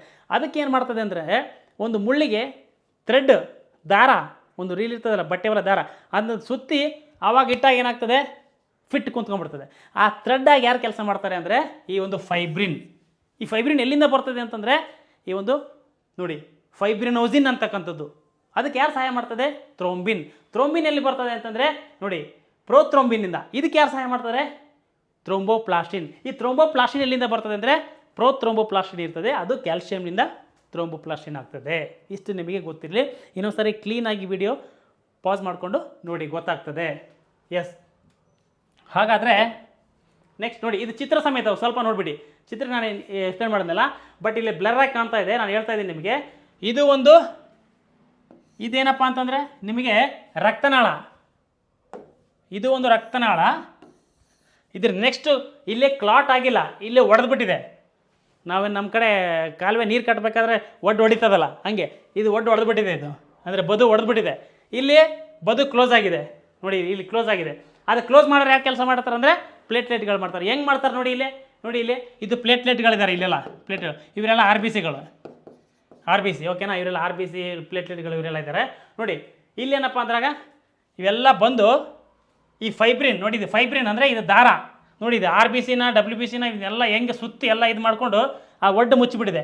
ಅಥವಾ ಇಲ್ಲಾಂದ್ರೆ ನೀರು ಕಟ್ಟಬೇಕಂದ್ರೆ ನಾವು ಈ ಹೊಲದಿಂದ ಇಲ್ಲಿ ಸ್ಟಾಪ್ ಮಾಡಿ ಬೇರೆ ಕಡೆ ತಿರ್ಸ್ಬೇಕಂದ್ರೆ ಅಲ್ಲಿ ಏನಾಗ್ತೀವಿ, ಎಲ್ಲ ಮಣ್ಣು ಕಲ್ಲು ಎಲ್ಲ ಹಿಂಗೆ ಹಾಕಿ ಅದಕ್ಕೆಲ್ಲ ಅಲ್ಲಿ ಹುಲ್ಲು ಇಡ್ತೀವಿ ನಾವು. ಹುಲ್ಲು ಯಾಕೆ ಇಡ್ತೀವಿ ಅಂತಂದರೆ ಫಿಟ್ಟಾಗಿ ಗೊತ್ಕೊಳ್ಳಿ ಅಂತ, ಅಲ್ಲಿಂದ ನೀರು ಹೋಗ್ಬಾರ್ದು ಅಂತ. ಸೊ ಹಂಗಿದು ಥ್ರೆಡ್ ಹಾಕಿ ಮುಚ್ಚಿಬಿಡ್ತದೆ. ಯಾವುದು, ಫೈಬ್ರಿನ್. ಕೊನೆಗೆ ಫೈಬ್ರಿನ್ನು ಅದನ್ನು ಬ್ಲಡ್ ಕ್ಲಾಟ್ ಮಾಡ್ತದೆ. ಇದೆಲ್ಲ ಕ್ಲಾಟ್ ಇವೆಲ್ಲ ಆಗಬೇಕು ಅಂದರೆ ಇದಕ್ಕೆಲ್ಲ ಹೆಲ್ಪ್ ಮಾಡ್ತಕ್ಕಂಥವ್ರು ಯಾರು ಅಂದರೆ ಮೇನ್ ಪ್ಲೇಟ್ಲೆಟ್ಗಳು. ಯಾಕೆಂದರೆ ಪ್ಲೇಟ್ಲೆಟ್ಗಳ ರಚನೆಯೇ ಹಂಗಿರ್ತದೆ. ಎಲ್ಲಿ ಹೋಲ್ ಇರ್ತದಲ್ಲ ಚಿಕ್ಕ ಚಿಕ್ಕದು ಅಲ್ಲೋಗಿ ಕುತ್ಕೊಂಡು ಬಿಡ್ತದೆ, ಎಲ್ಲ ಕುತ್ಕೊಂಡು ಹೋಲ್ ಬ್ಲಾಕ್ ಮಾಡಿಬಿಡ್ತದೆ. ಸಾರಿ, ಏನಂದರೆ ಲೀಕೇಜನ್ನು ಬ್ಲಾಕ್ ಮಾಡಿಬಿಡ್ತದೆ. ಈ ಕೆಲಸ ಯಾರು ಮಾಡ್ತಾರೆ, ಪ್ಲೇಟ್ಲೆಟ್ಗಳು ಮಾಡ್ತಾರೆ. ಸೊ ಹಾಗಾದರೆ ಸ್ವಲ್ಪ ಒಂದು ಲಾಸ್ಟ್ ಇನ್ನೊಂದು 5 ಮಿನಿಟ್ಸ್ ಇದೆ. ಎಕ್ಸ್ಟೆಂಡೆಡ್ ವರ್ಷನ್ ಕ್ವಶನ್ಸ್ ಹೆಂಗೆ ಕೇಳ್ತಾರೆ, ಮೊನ್ನೆ ಜೂನಿಯರ್ ಇಂಜಿನಿಯರಿಂಗಲ್ಲಿ ಒಂದು ಕ್ವಶನ್ಸ್ ಕೇಳಿದ್ದಾರೆ. ಸೊ ಇಷ್ಟೇ ಅಲ್ಲದೆ ಮುಂದೆ ಹೆಂಗೆ ಕೇಳ್ತಾರೆ ಅಂದರೆ ರಕ್ತ ಹೆಪ್ಪು ರೋಧಕಗಳು. ರಕ್ತ ಹೆಪ್ಪು ರೋಧಕಗಳು ಅಂದ್ರೇನು, ಆ್ಯಂಟಿ ಕೋಯಾಗ್ಲೆಂಟ್ಸ್ ಅಂದರೆ ಇಷ್ಟು ತನಕ ನಿಮ್ಗೆ ಹೇಳಿದೆ, ರಕ್ತ ಹೆಪ್ಪುಗೊಟ್ಟಿಸ್ಬೇಕು ಅಂತಂದರೆ ಇವೆಲ್ಲ ಬೇಕು ಪ್ಲೇಟ್ಲೆಟ್ಗಳು. ಕೆಲವೊಂದು ಟೈಮಲ್ಲಿ ರಕ್ತ ಹೆಪ್ಪುಗಟ್ಟಬಾರ್ದು ನಮಗೆ. ಸರ್ ಯಾಕೆ ಸರ್ ನೀವು ಹಂಗಂದ್ರೆ ಮತ್ತೆ ಏನಾದ್ರು ಗಾಯ ಆಗಿಬಿಟ್ರೆ ಹಂಗೆ ಹೋಗ್ಬಿಡ್ತದೆ. ಅಲ್ಲಿ ಅಲ್ಲ, ಕೆಲವೊಂದು ಟೈಮಲ್ಲಿ ನಮಗೆ ರಕ್ತ ಹೆಪ್ಪುಗಟ್ಟಬಾರ್ದು. ಯಾಕೆ ಅಂದರೆ ಆಪ್ರೇಷನ್ ಮಾಡಬೇಕಾದಾಗ ಒಳಗಡೆ ನಾವು ಹಿಂಗೆ ಕೊಯ್ದ ಮೇಲೆ ಏನಂದರೆ ಅಲ್ಲಿ ರಕ್ತ ಹೆಪ್ಪುಗಟ್ಟಂದ್ರೆ ಮುಗಿದೈತಿ, ಏನು ಕೆಲಸನೇ ಮಾಡೋಕ್ಕಾಗಲ್ಲ. ಅಂಥ ಟೈಮಲ್ಲಿ ನಮಗೇನಪ್ಪ ಅಂದರೆ ರಕ್ತ ಹೆಪ್ಪುಗಟ್ಟದೇ ಇರುವಂಗೆ ನೋಡ್ಕೊಳ್ಬೇಕು. ಅಂಥ ಒಂದು ಕಾರಕಗಳಿಗೆ ನಾವೇನಂತ ಕರಿತೀವಿ, ರಕ್ತ ಹೆಪ್ಪು ನಿರೋಧಕಗಳು ಅಂತೇಳಿ ಕರಿತೀವಿ. ರಕ್ತ ಹೆಪ್ಪು ನಿರೋಧಕಗಳು ಇಂಗ್ಲೀಷಲ್ಲಿ ಆ್ಯಂಟಿ ಕೋಯಾಗ್ಲೆಂಟ್ ಏಜೆಂಟ್ಸ್ ಅಂತ ಕರಿತೀವಿ. ನೋಡಿ ಇದೇನು ಮಾಡ್ತದೆ ಅಂದರೆ ಇದು ರಕ್ತವನ್ನು ತೆಳುವಾಗಿ ಮಾಡ್ತದೆ. ರಕ್ತವನ್ನು ಅಂದರೆ ದಪ್ಪ, ಇದು ಹೆಪ್ಪುಗಟ್ಟಲ್ಲ ಅಂದರೆ ಏನು, ತೆಳುವಾಗಿ ಮಾಡ್ತದೆ. ಅಷ್ಟೇ ಏನಪ್ಪ ಅಂದರೆ ಎರಡನೇ ಪಾಯಿಂಟ್ ಏನು ಮಾಡ್ತದೆ, ರಕ್ತ ಹೆಪ್ಪಾಗುವುದನ್ನು ಏನು ಮಾಡ್ತದೆ, ತಡೆಯುತ್ತೆ. ರಕ್ತ ಹೆಪ್ಪಾಗುವುದನ್ನು ತಡೆಯುತ್ತೆ ಮತ್ತು ಹೃದ್ರೋಗ ಸಮಸ್ಯೆಯಲ್ಲಿ ಬಳಕೆ ಮಾಡ್ತಾರೆ. ಎಕ್ಸಾಂಪಲ್ ಏನಪ್ಪ ಅಂದರೆ ಈಗ ಇದು ತೆಗೆದ್ರೆ ಏನಾಗ್ತದೆ ಅಂದರೆ ಅಲ್ಲಿ ರಕ್ತ ಹೆಪ್ಪುಗಟ್ಟಲ್ಲ. ಸಪೋಸ್ ಅಲ್ಲಿ ಏನಾಗ್ತದೆ, ಯೂಶ್ವಲಿ ಏನಪ್ಪ ಅಂದರೆ ರಕ್ತ ಹೆಪ್ಪುಗಟ್ಟುತ್ತೆ ಅಂದರೆ ಅಲ್ಲಿ ಬ್ಲಾಕ್ ಆಗಿಬಿಡ್ತದೆ, ಹಾರ್ಟಿಗೆ ಅಲ್ಲಿ ರಕ್ತ ಹೋಗಲ್ಲ. ಸಪೋಸ್ ಇದು ಆ್ಯಂಟಿ ಕೋಯಾಗ್ಲೆಂಟ್ ಹಾಕಿದಾಗ ಏನಾಗ್ತದೆ, ರಕ್ತ ತೆಳುವಾಗ್ತದೆ. ರಕ್ತ ತೆಳುವಾದರೆ ಈಸಿ ಪೈಪ್ನಲ್ಲಿ ಈಸಿಯಾಗಿ ಹೋಗಿ ಬರ್ತಾ ಇರ್ತದೆ. ಇಲ್ಲಾಂದರೆ ನಾವು ಫ್ಯಾಟು ಅದು ಇದೆಲ್ಲ ತಿಂದಿರ್ತೀವಲ್ಲ, ಪೈಪಲ್ಲಿ ಏನಪ್ಪ ಅಂದರೆ ಡೆಪೋಸಿಷನ್ ಆಗಿರ್ತದೆ. ಈ ಡೆಪೋಸಿಷನ್ ಆಗಿ ಏನಾಗ್ತದೆ, ಒಂದು ಸಾರಿ ಫುಲ್ಲು ಬ್ಲಾಕ್ ಆಗಿ ಆವಾಗ ಏನಾಗ್ತದೆ, ಹಾರ್ಟ್ ಅಟ್ಯಾಕ್ ಆಗ್ತಕ್ಕಂಥ ಚಾನ್ಸಸ್ ಇರ್ತದೆ. ಅದಕ್ಕೆ ಏನಪ್ಪ ಅಂದರೆ ಇದಕ್ಕೆ ಸ್ಟಂಟ್ ಆಗ್ತಾರೆ. ಸ್ವಲ್ಪ ಜನ ಇದಕ್ಕೆ ಸ್ಟಂಟ್ ಆಗ್ತಾರೆ. ಆ ಒಂದು ಹಾರ್ಟ್ ಏನಪ್ಪ ಅಂದರೆ ಬೈಪಾಸ್ ಸರ್ಜರಿ ಮಾಡಿ ಅಲ್ಲಿಂದ ಅಷ್ಟು ಕಟ್ ಮಾಡಿ ಅದಕ್ಕೆ ಸ್ಟಂಟ್ ಆಗ್ತಾರೆ. ಸೊ ಆ ಒಂದು ಕ್ರಿಯೆಯಲ್ಲಿ ಇದೆಲ್ಲ ಬಳಸ್ತಾರೆ ಆ್ಯಂಟಿ ಕೋಯಾಗ್ಲೆಂಟ್ ಏಜೆಂಟ್ಸು. ಹಾಗಾದರೆ ನೆಕ್ಸ್ಟು ಏನಪ್ಪ ಅಂದರೆ ಉದಾಹರಣೆಗಳು ಯಾವುದಾದಪ್ಪ ಉದಾಹರಣೆಗಳು, ಆ್ಯಂಟಿ ಕೋಯಾಗ್ಲೆಂಟ್ ಏಜೆಂಟ್ಸ್ ಯಾವ ಉದಾಹರಣೆಗಳು ಅಂತಂದರೆ ನೋಡಿ, ಹೆಪಾರಿನ್. ಇವೆಲ್ಲ ಆಪ್ಷನ್ಸ್ನಲ್ಲಿ ಕೇಳ್ತಾರೆ, ಗೊತ್ತಿರಲಿ. ಮೊನ್ನೆ ಜೂನಿಯರ್ ಇಂಜಿನಿಯರಿಂಗಲ್ಲಿ ಆಪ್ಷನ್ಸಲ್ಲಿ ಕೇಳಿದ್ದಾರೆ. ಹೆಪಾರಿನ್ ಅಂತಕ್ಕಂಥದ್ದು ಇದು ಒಂದು ಆ್ಯಂಟಿ ಕೋಯಾಗ್ಲೆಂಟ್ ಏಜೆಂಟು. ಹೆಪಾರಿನ್ ಅಂತಕ್ಕಂಥದ್ದು ಅಥವಾ ಇಲ್ಲಾಂದರೆ ಈ ಕೆಳಗಿನ ಯಾವುದು ಆ್ಯಂಟಿ ಕೋಯಾಗ್ಲೆಂಟ್ ಏಜೆಂಟ್ಸ್ ಅಂತ ಕೇಳಿನೂ ಕೊಡ್ಬೋದು, ಹೆಂಗಾದರೂ ಕೇಳ್ಬೋದು. ನಿಮ್ಗೆ ಗೊತ್ತಿರಲಿ, ಹೆಪಾರಿನ್ ಅಂತಕ್ಕಂಥದ್ದು ಕೂಡ ಒಂದು ಆ್ಯಂಟಿ ಕೋಯಾಗ್ಲೆಂಟ್ ಏಜೆಂಟು. ಇದು ರಕ್ತವನ್ನು ತೆಳು ಮಾಡ್ತದೆ. ಅರ್ಥ ಆಯ್ತಾ? ಸೊ ಇದನ್ನು ಕೃತಕವಾಗಿ ನಾವು ಪಡಿಬೋದು. ಯೂಶ್ವಲಿ ನಮ್ಮ ಬಾಡಿಯಲ್ಲಿ ಇದ್ದೇ ಇರ್ತದೆ, ಅದಕ್ಕೋಸ್ಕರ ನಮ್ಮ ರಕ್ತ ತೆಳುವಾಗಿರ್ತದೆ ಸ್ವಲ್ಪ. ಇಲ್ಲಾಂದರೆ ಎಲ್ಲಿದ್ದು ಅಲ್ಲೇ ರಕ್ತ ಹೆಪ್ಪುಗಟ್ಟಂದ್ರೆ ಮುಗಿದೋಯ್ತು, ಬಾಡಿ ಶೆಟದ ಏನಾಗ್ತಪ್ಪ ಅಂದರೆ ಮೇಲೆ ಹೋಗ್ಬಿಡ್ತದೆ. ಯಾಕೆಂದರೆ ರಕ್ತ ಮೂವ್ಮೆಂಟ್ ಆಗಿಲ್ಲ ಅಂತಂದರೆ ಜೀವಕೋಶಕ್ಕೆ ಆಕ್ಸಿಜನ್ನೇ ಸಿಗಲ್ಲ, ಹೌದು ತಾನೆ? ಸೊ ಅದು ರಕ್ತ ಮೂವ್ಮೆಂಟ್ ಆಗಬೇಕಂದ್ರೆ ರಕ್ತ ತೆಳುವಾಗಿರಬೇಕು. ರಕ್ತ ತೆಳುವಾಗಿರ್ಬೇಕಂದ್ರೆ ಆ್ಯಂಟಿಕೋಯಾಗ್ಯುಲೆಂಟ್ ಏಜೆಂಟ್ಸು ಅಥವಾ ರಕ್ತ ಹೆಪ್ಪು ನಿರೋಧಕಗಳು ಅದರಲ್ಲಿ ಬಳಕೆ ಇರಬೇಕು ಬಾಡಿಯಲ್ಲಿ. ಅದು ಬಾಡಿಲಿ ಇರ್ತಕ್ಕಂಥ ರಕ್ತ ಹೆಪ್ಪು ನಿರೋಧಕ ಯಾವುದು ಅಂದರೆ ಹೆಪಾರಿನ್ ಅಂತಕ್ಕಂಥದ್ದು. ಇದನ್ನು ಇಷ್ಟು ಬಾಡಿಲಿ ಅಷ್ಟೇ ಅಲ್ಲದೆ ಇದನ್ನ ಕೃತಕವಾಗಿ ಕೂಡ ನಾವು ಎಕ್ಸ್ಟ್ರಾಕ್ಟ್ ಮಾಡ್ತೀವಿ. ಎಲ್ಲಿಂದ ಅಂತಂದರೆ ನೋಡಿ, ಇದು ಕೃತಕವಾಗಿ ಇದು ಹಂದಿಯ ಕರಳು ಮತ್ತೇನಪ್ಪ ಅಂದರೆ ಎತ್ತುಗಳ ಶ್ವಾಸಕೋಶಗಳಿಂದ ಇದನ್ನು ಎಕ್ಸ್ಟ್ರಾಕ್ಟ್ ಮಾಡ್ತೀವಿ. ಯಾವುದು? ಈ ಒಂದು ಹೆಪಾರಿನ್ ಅಂತಕ್ಕಂಥದ್ದು. ಹಾಗಾದರೆ ನೆಕ್ಸ್ಟ್ ಇನ್ನೊಂದು 2 ಇದ್ದಾವೆ, ಇದೆ ಲಾಸ್ಟ್ ಸ್ಲೈಡ್ ಇದು. ಹಿರುಡಿನ್, ಇದನ್ನು ಮೊನ್ನೆ ಜೂನಿಯರ್ ಇಂಜಿನಿಯರಿಂಗ್ ಎಕ್ಸಾಮ್ಸಲ್ಲೇ ಕೇಳಿದ್ದಾರೆ. ಹಿರುಡಿನ್ ಅಂತಕ್ಕಂಥದ್ದು ಏನು ನೋಡಿ, ಅಲ್ಲಿ ಹಂಗೆ ಕೇಳಿಲ್ಲ. ಬಟ್ ಈ ಒಂದು ಜಿಗಣೆ ಕಚ್ಚಿದಾಗ ಯಾವ ಒಂದು ಆ್ಯಂಟಿಕೋಯಾಗ್ಯುಲೆಂಟ್ ಏಜೆಂಟ್ಸ್ ಅದರಲ್ಲಿ ಇರ್ತದೆ ಅಂತ ಕೇಳಿದ್ದಾರೆ. ಆಪ್ಷನ್ಸು ಹೆಪಾರಿನ್ ಇದೆ, ಹಿರುಡಿನ್ ಇದೆ, ಮತ್ತು ಬೇರೆ ಕೂಡ 2 ಇದ್ದಾವೆ. ಸೊ ಆಪ್ಷನ್ಸ್ ನಿಮಗೇನು ಅಂದರೆ ಹಿರುಡಿನ್. ಯಾಕೆ ಅದು ಜಿಗಣೆ ಇದು ಹಿರುಡಿನ್ ರಿಲೀಸ್ ಮಾಡ್ತದೆ? ಇದು ಯಾಕೆ ರಿಲೀಸ್ ಮಾಡ್ತದೆ ಅಂದರೆ, ಈಗ ನಾನು ಕಚ್ಚಿ ಹಿಂಗೆಲ್ಲ ಹಿಂಗೆ ಕಚ್ಚಿದಾಗ ರಕ್ತ ಮೇಲೆ ಬರ್ಬೇಕು ತಾನೇ ಅದು. ಇಲ್ಲ ಕಚ್ಚಿದಾಗ ಏನಂದರೆ ಇದರಲ್ಲಿ ರಕ್ತದಲ್ಲಿ ಏನಿರ್ತದೆ, ಇವೆಲ್ಲ ಇದು ಯಾವುದು ರಕ್ತ ಹೆಪ್ಪುಗಟ್ಟಿಗೆ ಬೇಕಾದಂಥ ಎಲ್ಲ ವಸ್ತುಗಳಿರ್ತವೆ. ರಕ್ತ ಅದನ್ನು ಹೆಪ್ಪುಗಟ್ಟಿಸಿ ಎಲ್ಲ ನಿಂತು ಬಿಡ್ತದೆ. ಸೊ ಇದ್ರದ್ದು ಏನಪ್ಪ ಅಂದರೆ ಜಿಗಣೆದು ಒಂದು ಸಾರಿ ಕಚ್ಚಿದ ಮೇಲೆ ರಕ್ತ ಹಂಗೆ ಬರ್ತಾ ಇರಬೇಕು, ಕ್ಲಾಟ್ ಆಗಬಾರ್ದು. ಆವಾಗಲೇ ಅದಕ್ಕೆ ಎಳ್ಕೊಳಕ್ಕೆ ಈಸಿ ಆಗ್ತದೆ ತಾನೆ. ಸೊ ಅದಕ್ಕೋಸ್ಕರ ಇದೇನು ರಿಲೀಸ್ ಮಾಡ್ತದೆ ಅಂದರೆ ಹಿರುಡಿನ್ ಅಂತಕ್ಕಂಥ ಒಂದು ರಕ್ತ ಹೆಪ್ಪು ನಿರೋಧಕ ಅಥವಾ ಆ್ಯಂಟಿಕೋಯಾಗ್ಯುಲೆಂಟ್ ಏಜೆಂಟನ್ನು ಇಂಜೆಕ್ಟ್ ಮಾಡ್ತದೆ. ಆವಾಗ ರಕ್ತ ಸಲೀಸಾಗಿ ಬರ್ತಾ ಇರ್ತದೆ.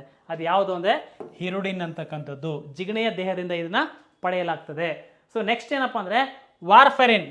ಇದು ಕೂಡ ಒಂದು ಇಂಪಾರ್ಟೆಂಟು. ಅಂದರೆ ಯಾಕೆಂದರೆ ನಾವು ಶಸ್ತ್ರಚಿಕಿತ್ಸೆ ಬಳಸಬೇಕಾದಾಗ ಅಥವಾ ಏನು ಮಾಡಬೇಕಾದಾಗ ಆ್ಯಂಟಿಕೋಯಾಗ್ಯುಲೆಂಟ್ ಏಜೆಂಟ್ಸ್ ಬಳಸಬೇಕು ಅಂತಲ್ಲಿ ಇಡೀ ಪ್ರಪಂಚದಲ್ಲಿ ಜಾಸ್ತಿ ಆ್ಯಂಟಿಕೋಯಾಗ್ಯುಲೆಂಟ್ ಏಜೆಂಟ್ ಅಂದರೆ ಜಾಸ್ತಿ ಬಳಕೆಯಲ್ಲಿರ್ತಕ್ಕಂಥ ಆ್ಯಂಟಿಕೋಯಾಗ್ಯುಲೆಂಟ್ ಏಜೆಂಟ್ ಅಥವಾ ರಕ್ತ ಹೆಪ್ಪು ನಿರೋಧಕಗಳು ಯಾವುದು ಅಂತ ಕೇಳಿದಾಗ ಅದು ನಿಮ್ಮದು ಏನಪ್ಪ ಅಂದರೆ ವಾರ್ಫೆರಿನ್ ಅಂತಕ್ಕಂಥದ್ದು. ಇದು ಪ್ಲ್ಯಾಂಟ್ಸ್ಗಳಿಂದ ಅಥವಾ ಗಿಡಮೂಲಿಕೆಗಳಿಂದ ಪಡಿತೀವಿ ನೋಡಿ. ಇದು ಹೆಚ್ಚು ಬಳಕೆಯಲ್ಲಿರ್ತಕ್ಕಂಥ ಒಂದು ರಕ್ತ ಹೆಪ್ಪು ನಿರೋಧಕ. ಹಾಗಾದರೆ ಇಲ್ಲಿಗೆ ನಿಮಗೆ ಸ್ಲೈಡ್ ಎಂಡ್ ಆಗಿರುತ್ತೆ ಗೆಳೆಯರೆ. ಸೊ ನೆಕ್ಸ್ಟ್ ಏನಪ್ಪ ಅಂದರೆ ನಿಮಗೆ ಸಿಂಪಲ್ಲಾಗಿ ಈ ಒಂದು ಸ್ಲೈಡಿಗೆ ನೀವು ತಿಳ್ಕೊಳ್ಬೇಕು ಏನಿದೆ ಅಂತಂದರೆ ನೋಡಿ, ಇದನ್ನು ಇನ್ನೊಂದು ಸಾರಿ ನಿಮಗೆ ಗೊತ್ತಿರಬೇಕು. ಇದು ಗೊತ್ತಿರಲಿ ನಿಮಗೆ. ಹೋಲ್ ಬ್ಲಡ್ ಅಂತಂದರೆ ಏನಿದೆ ಇದರಲ್ಲಿ ಕಂಪ್ಲೀಟ್ ಬ್ಲಡ್ಡಲ್ಲಿ ಇದು ದ್ರವ ಭಾಗ ಮತ್ತು ಘನ ಭಾಗ. ಈ ದ್ರವ ಭಾಗದಲ್ಲಿ ಏನಪ್ಪ ಅಂತಂದರೆ ನೋಡಿ 90% ನೀರೇ ಇರ್ತದೆ, ಮಿಕ್ಕಿದ್ದು 7% ಪ್ರೋಟೀನ್ ಇರ್ತವೆ. ಅದು ಯಾವ ಪ್ರೋಟೀನ್ಗಳಿದಾವೆ ಅಂದರೆ ಇಲ್ಲಿದ್ದಾವೆ, ಇವೆಲ್ಲ ಪ್ರೋಟೀನ್ಗಳು. ಓಕೆನಾ? ಹಾಗಾದರೆ ಮತ್ತೆ ಇನ್ನು ಮಿಕ್ಕಿದ ಇತರೆ ನೈಟ್ರೋಜನಸ್ ವೇಸ್ಟು ಅವೆಲ್ಲ ಇರ್ತವೆ. ಈ ಕಡೆ ಬನ್ನಿ, ಇದು ಇಂಪಾರ್ಟೆಂಟು. ಇದರಲ್ಲಿ ಏನಪ್ಪ ಅಂದರೆ ಲ್ಯೂಕೋಸೈಟ್ಸ್ ಅಂದರೆ ಲ್ಯೂಕೋಸೈಟ್ಸು, ಥ್ರೋಂಬೋಸೈಟ್ಸು, ಎರಿಥ್ರೋಸೈಟ್ಸು ಇರ್ತವೆ. ಇದರಲ್ಲಿ ಇಲ್ಲಿ ನಾನು ಇಂಗ್ಲೀಷ್ ವರ್ಡ್ಸನ್ನೇ ಬಳಕೆ ಮಾಡ್ತೀನಿ. ನೀವು ಗ್ರಾಮೀಣ ಭಾಗದಲ್ಲಿ ಇರ್ತಕ್ಕಂಥವ್ರು ದಯವಿಟ್ಟು ನೀವು ಅಪ್ಡೇಟೆಡ್ ಆಗಬೇಕು. ಅದಕ್ಕೆ ಕನ್ನಡದಲ್ಲಿ ಏನಂತಾರೆ ಸರ್? ಕೆಂಪು ರಕ್ತ ಕಣ ಅಂತಾರೆ, ಅರ್ಥ ಆಯ್ತಾ? ಬಟ್ ಇಂಗ್ಲೀಷಲ್ಲಿ ಕೇಳ್ಬಿಡ್ತಾರೆ ಈ ಕೆಳಗಿನ ಯಾವುದಕ್ಕೆ ಎರಿಥ್ರೋಸೈಟ್ಸ್ ಅಂತ ಕರೀತಾರೆ, ಅವಾಗ ನಿಮ್ಗೆ ಗೊತ್ತಿರಬೇಕು. ಒಂದು 4-5 ಸಾರಿ ಬರ್ತಾಗಿರಿ, ಎಲ್ಲ ಗೊತ್ತಾಗ್ತದೆ. ಸೊ ಇದರಲ್ಲಿ ಮತ್ತೆ ಈ ಒಂದು WBCಲಿ ನಾವು ಏನು ನೋಡ್ತೀವಿ? ನ್ಯೂಟ್ರೋಫಿಲ್ಲು, ಬೇಸೋಫಿಲ್ಲು, ಎಸಿನೋಫಿಲ್ ನೋಡ್ತೀವಿ. ಲಿಂಪೋಸೈಟು ಮತ್ತು ಮೊನೋಸೈಟು ಇದರಲ್ಲಿ ನೋಡ್ತೀವಿ. ಈ ಲಿಂಪೋಸೈಟ್ಸಲ್ಲಿ ಟಿ ಲಿಂಪೋಸೈಟ್ಸು, ಬಿ ಲಿಂಪೋಸೈಟ್ಸ್ ಮತ್ತು NK ಸೆಲ್ಸ್ ಅನ್ನು ನೋಡ್ತೀವಿ. ಈ ಬಿ ಲಿಂಪೋಸೈಟ್ಸ್ ಏನು ಮಾಡ್ತದೆ? ಆ್ಯಂಟಿಬಾಡಿಗಳನ್ನು ರಿಲೀಸ್ ಮಾಡ್ತದೆ. ಗೊತ್ತಿರಲಿ, ವೆರಿ ಇಂಪಾರ್ಟೆಂಟು. ಸೊ ಇಷ್ಟು ಗೆಳೆಯರೆ ಇವತ್ತಿನ ಕ್ಲಾಸ್ ಆಗಿರ್ತದೆ. ಸೊ ಇನ್ಮೇಲಿಂದ ನಾನು ಹೊಸ ವರ್ಷದ ಒಂದು ಸ್ವಲ್ಪ ನಾನು ಏನು ಅಂದ್ಕೊಂಡಿದ್ದೀನಿ ನೆಪ ಅಂತಂದರೆ ಇನ್ಮೇಲಿಂದ ಕಂಟಿನ್ಯೂ ಅದೇನೇ ಪ್ರೆಷರ್ ಇದ್ದರೂ ಕೂಡ, ಎಷ್ಟೇ ಕೆಲಸ ಇದ್ದರೂ ಕೂಡ ಕಂಟಿನ್ಯೂಸ್ ಆಗಿ ಕ್ಲಾಸ್ ಮಾಡೋಕ್ಕೆ ಟ್ರೈ ಮಾಡೋಣ ಅಂತ ಅಂದ್ಕೊಂಡಿದ್ದೀನಿ. ನೋಡೋಣ, ಮ್ಯಾಕ್ಸಿಮಮ್ ನಾನು ಟ್ರೈ ಮಾಡ್ತಾ ಇರ್ತೀನಿ ಇಷ್ಟು ಬೇರೆ ಬೇರೆ ಕ್ಲಾಸ್ಗಳನ್ನ ಮಾಡೋಕ್ಕೆ. ಸೊ ಇಲ್ಲಿಂದ ಇವತ್ತಿನ ಕ್ಲಾಸ್ ಆಗಿರ್ತಾ ಗೆಳೆಯರೆ. ನೆಕ್ಸ್ಟ್ ಮುಂದಿನ ಏನಪ್ಪ ಅಂದರೆ ಈ ಒಂದು ಹೆಮಟಾಲಜಿದು ಪಾರ್ಟ್ 2 ಇರ್ತದೆ. ಇದರಲ್ಲಿ ಏನಿರ್ತದೆ ಅಂತಂದರೆ ರಕ್ತದ ವಿಧಗಳು, ಆ್ಯಂಟಿಜನ್ ಆ್ಯಂಟಿಬಾಡಿ ಯಾವ್ಯಾವುದ್ರಲ್ಲಿ ಏನಿರ್ತದೆ, ಮತ್ತು ಈಗ ಈ ರಕ್ತದ ಗುಂಪಿದ್ದಕ್ಕಂಥವ್ರು ಈ ರಕ್ತದ ಗುಂಪಿದ್ದಕ್ಕಂಥವ್ರಿಗೆ ಮ್ಯಾರೇಜ್ ಆದರೆ ಮಗು ಹುಟ್ಟೋದು ಯಾವ ರಕ್ತದ ಗುಂಪು ಅವರು ಮಗು ಹುಡ್ತಾರೆ, ಇದ್ರದ್ದೆಲ್ಲದ್ರ ಬಗ್ಗೆ ಒಂದು ನೆಕ್ಸ್ಟ್ ಪಾರ್ಟ್ 2 ಇರ್ತದೆ ಗೆಳೆಯರೆ. ಸೊ ಇಷ್ಟು ಇವತ್ತಿನ ಕ್ಲಾಸ್ ಆಗಿರುತ್ತೆ. ಎಲ್ಲರಿಗೂ ಮತ್ತೊಮ್ಮೆ ಧನ್ಯವಾದಗಳು.